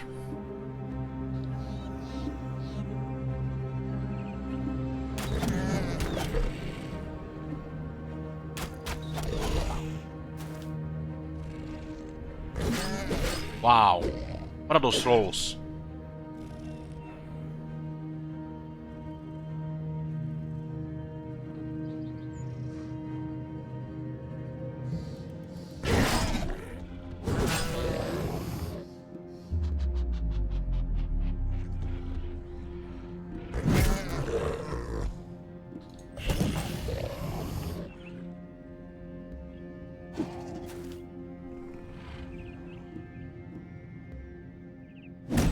Fuck off.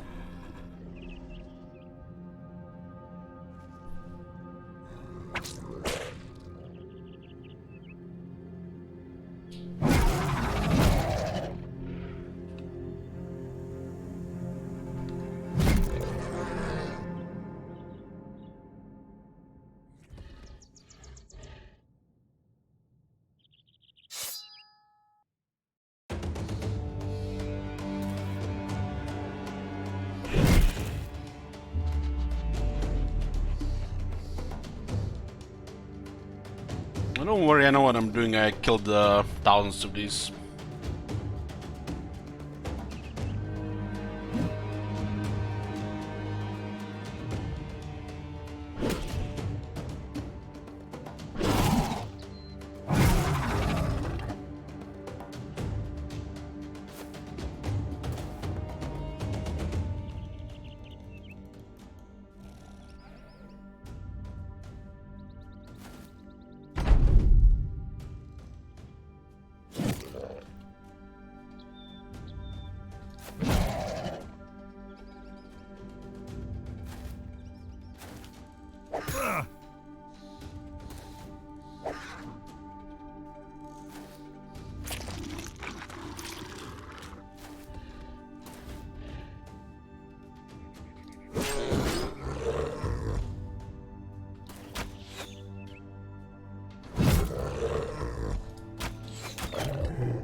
Drink in a bar in this day and age? Drink twice, drink in a bar in any age, let alone this age.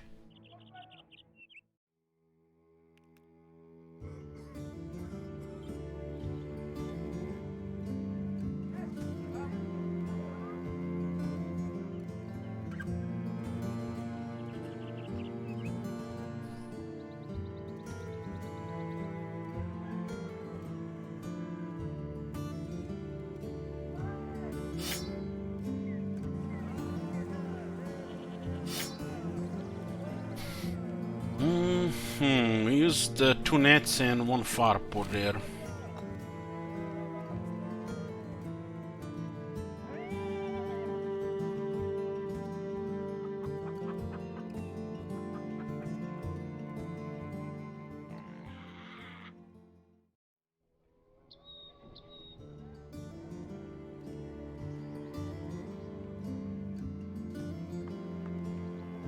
Why you need a bar anyways, man? Just drink home. If you need that other thing, just order it home, right?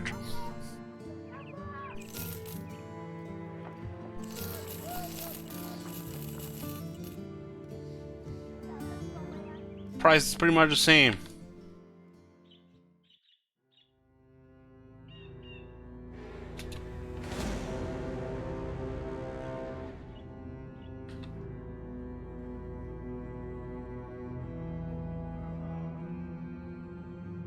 Ellich drinks solo at home in his room with the lights out. Pretty much.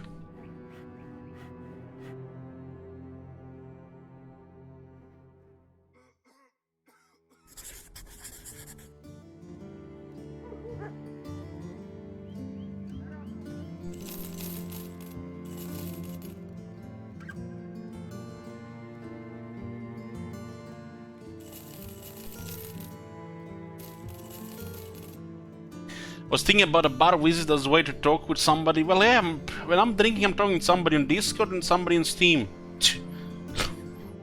What the hell about this 2020, man?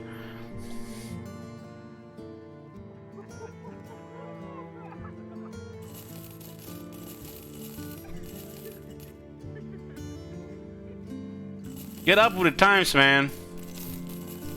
falling behind from the looks of it.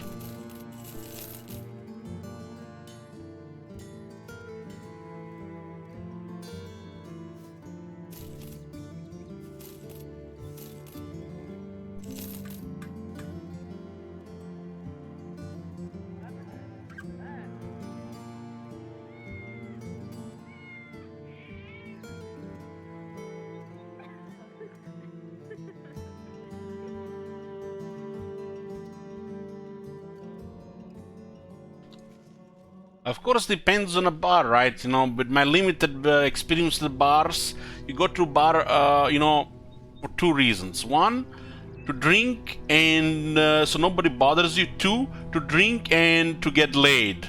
And then you want to bother other people, right?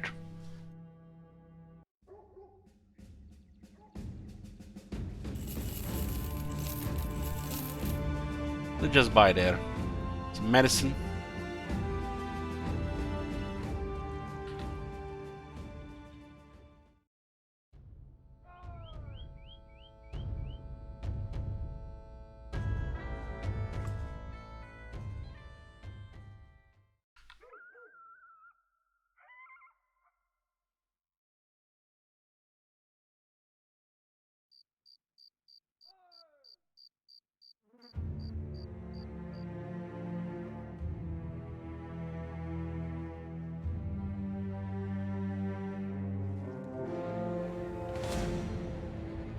I have a master archer.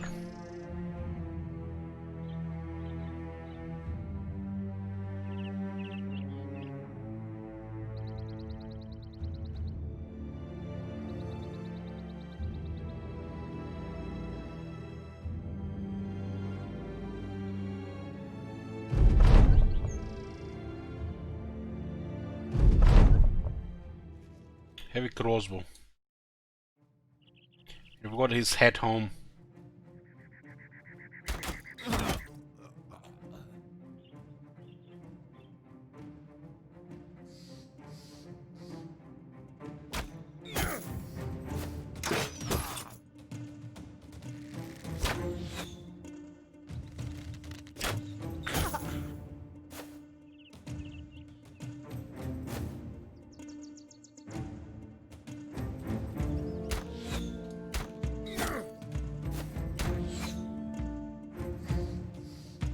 I drink hope it helps at one day and that one end day come a little. Yeah, pretty much. Yeah, yeah, pretty much. Drink so the next day comes faster, or you're watching some TV show where everybody's drinking, you want to drink as well.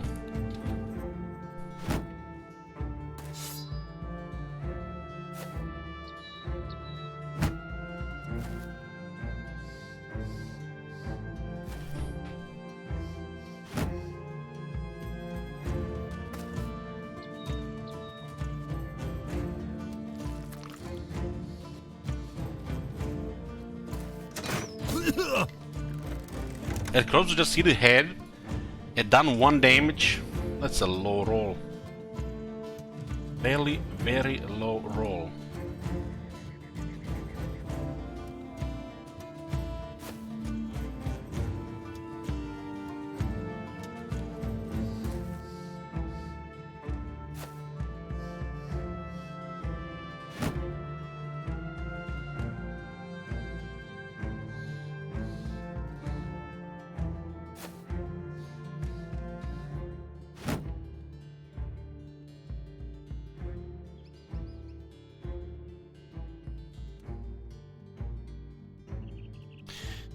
Drinking to have fun? Damn. Can do that?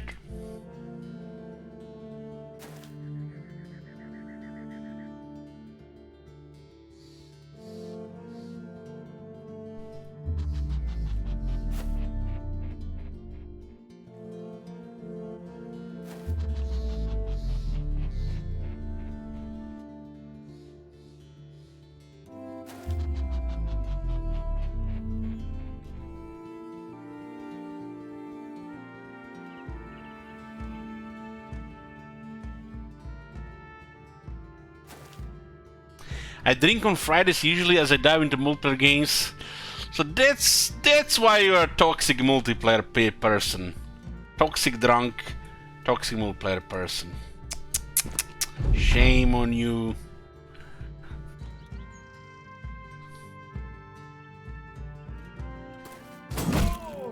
We hit everybody except we hit just the archer, it seems. Oh, this guy got hit as well. I think he got hit by an arrow.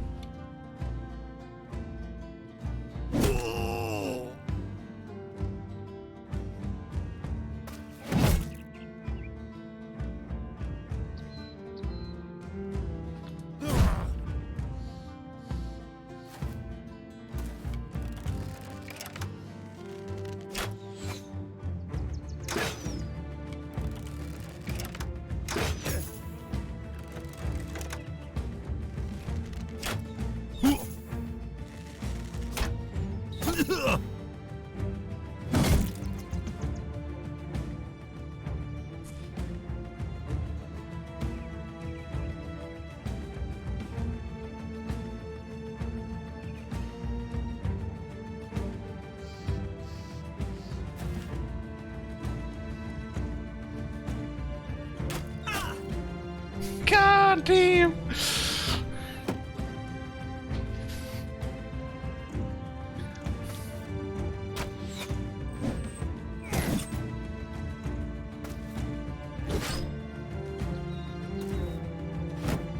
This is like the second time now they come out of full war with a ranged weapon while they actually have a great axe. Sneaky bastards! Wonder if that's some kind of new script from the devs.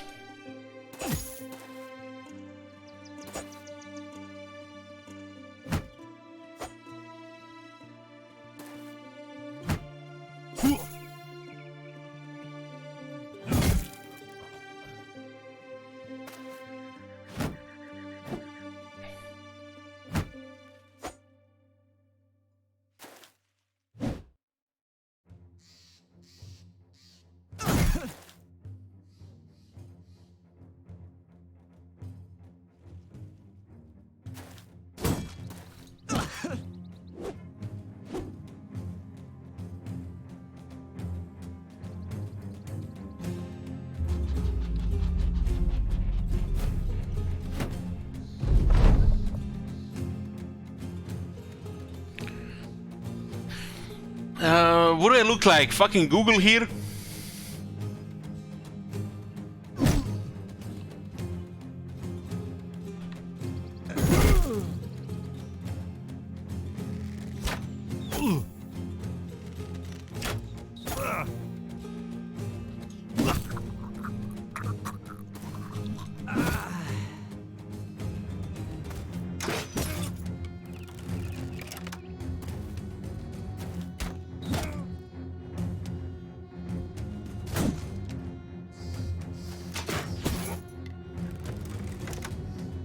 Obviously, you should be an expert since you have a cat, Alich. Well, you got this wrong, you know. We don't have a cat. Cat has us. He's the overlord of this house, master, and he does pretty much what he wants all day long. He even has, you know, different look when he wants milk and different look when he wants, you know, food.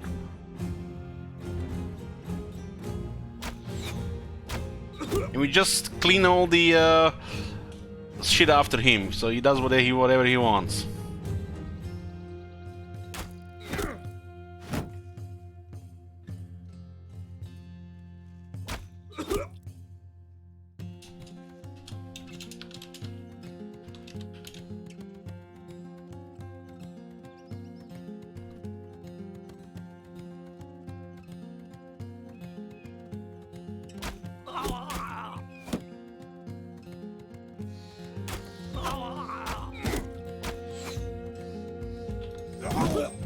Hell Hydra.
2160. I have a legendary 5918 renown.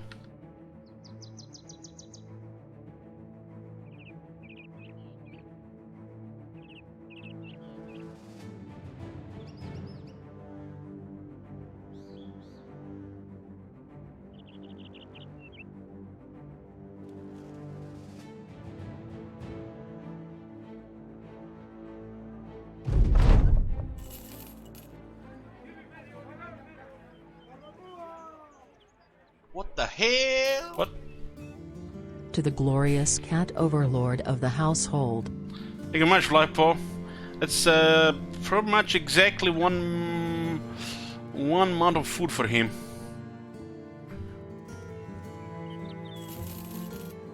The good shit.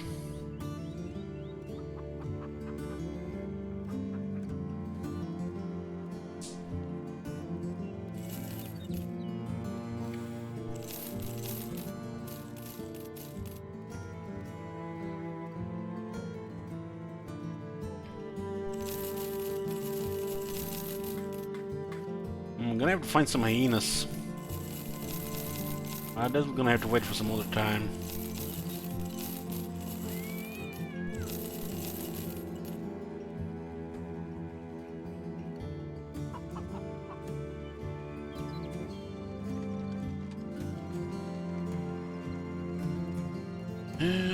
Throwing weapons. These guys could have easily been some range skill with a throwing mastery as well.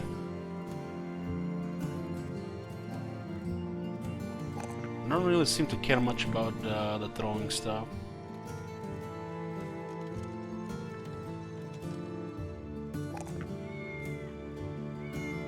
"96 fatigue.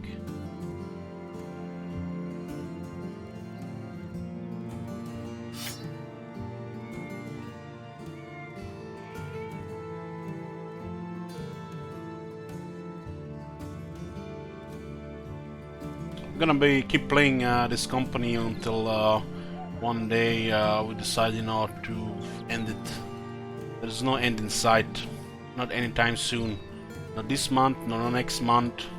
This is the company now in Battle Brothers for a long time.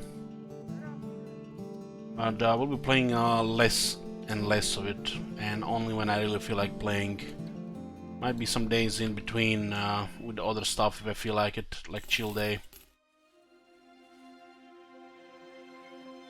I'm really hard for me to put things in between, mix with other things. It's like has to be either this or that. But I'm still trying. Try my best.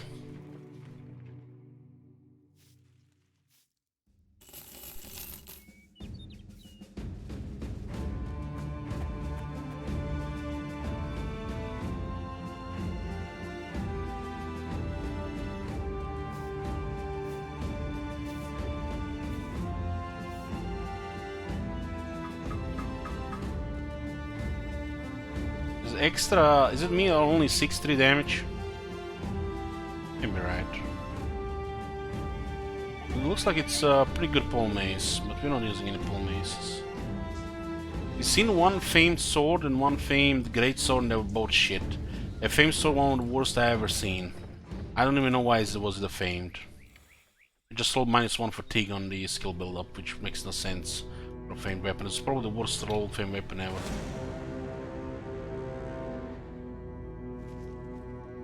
Look at them. This is fucking scary, man, when you see shit like this. They just wait there. Fucking hell, man. It's like... This is creepy as fuck.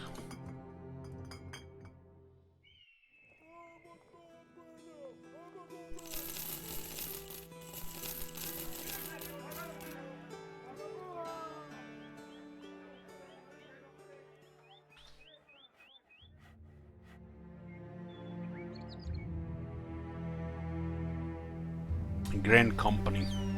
Definitely a big list of names all around. We're almost done for today. I will be back later tomorrow. with Clan Richter's campaign. See where we at. It's the last day, so if somebody's sniping something, keep that in mind. The sub gifts and cheers are on Twitch time, while donations are on creation time.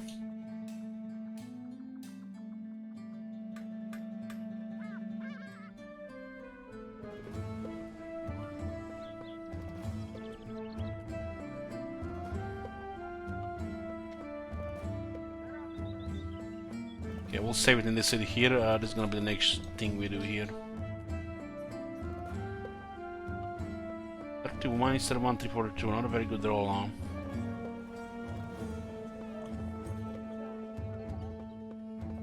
Still pretty good though, but we don't. We need only the perfect ones. 675, so it was extra 8 damage, 6 to 8.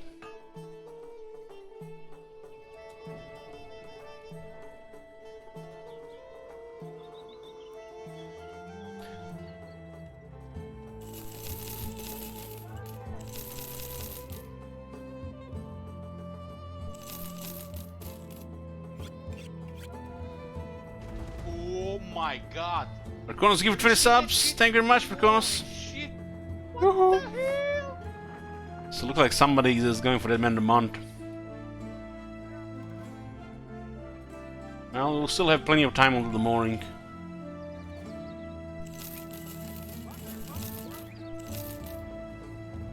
Oh my god! Have you seen that shit? Holy shit! What the hell?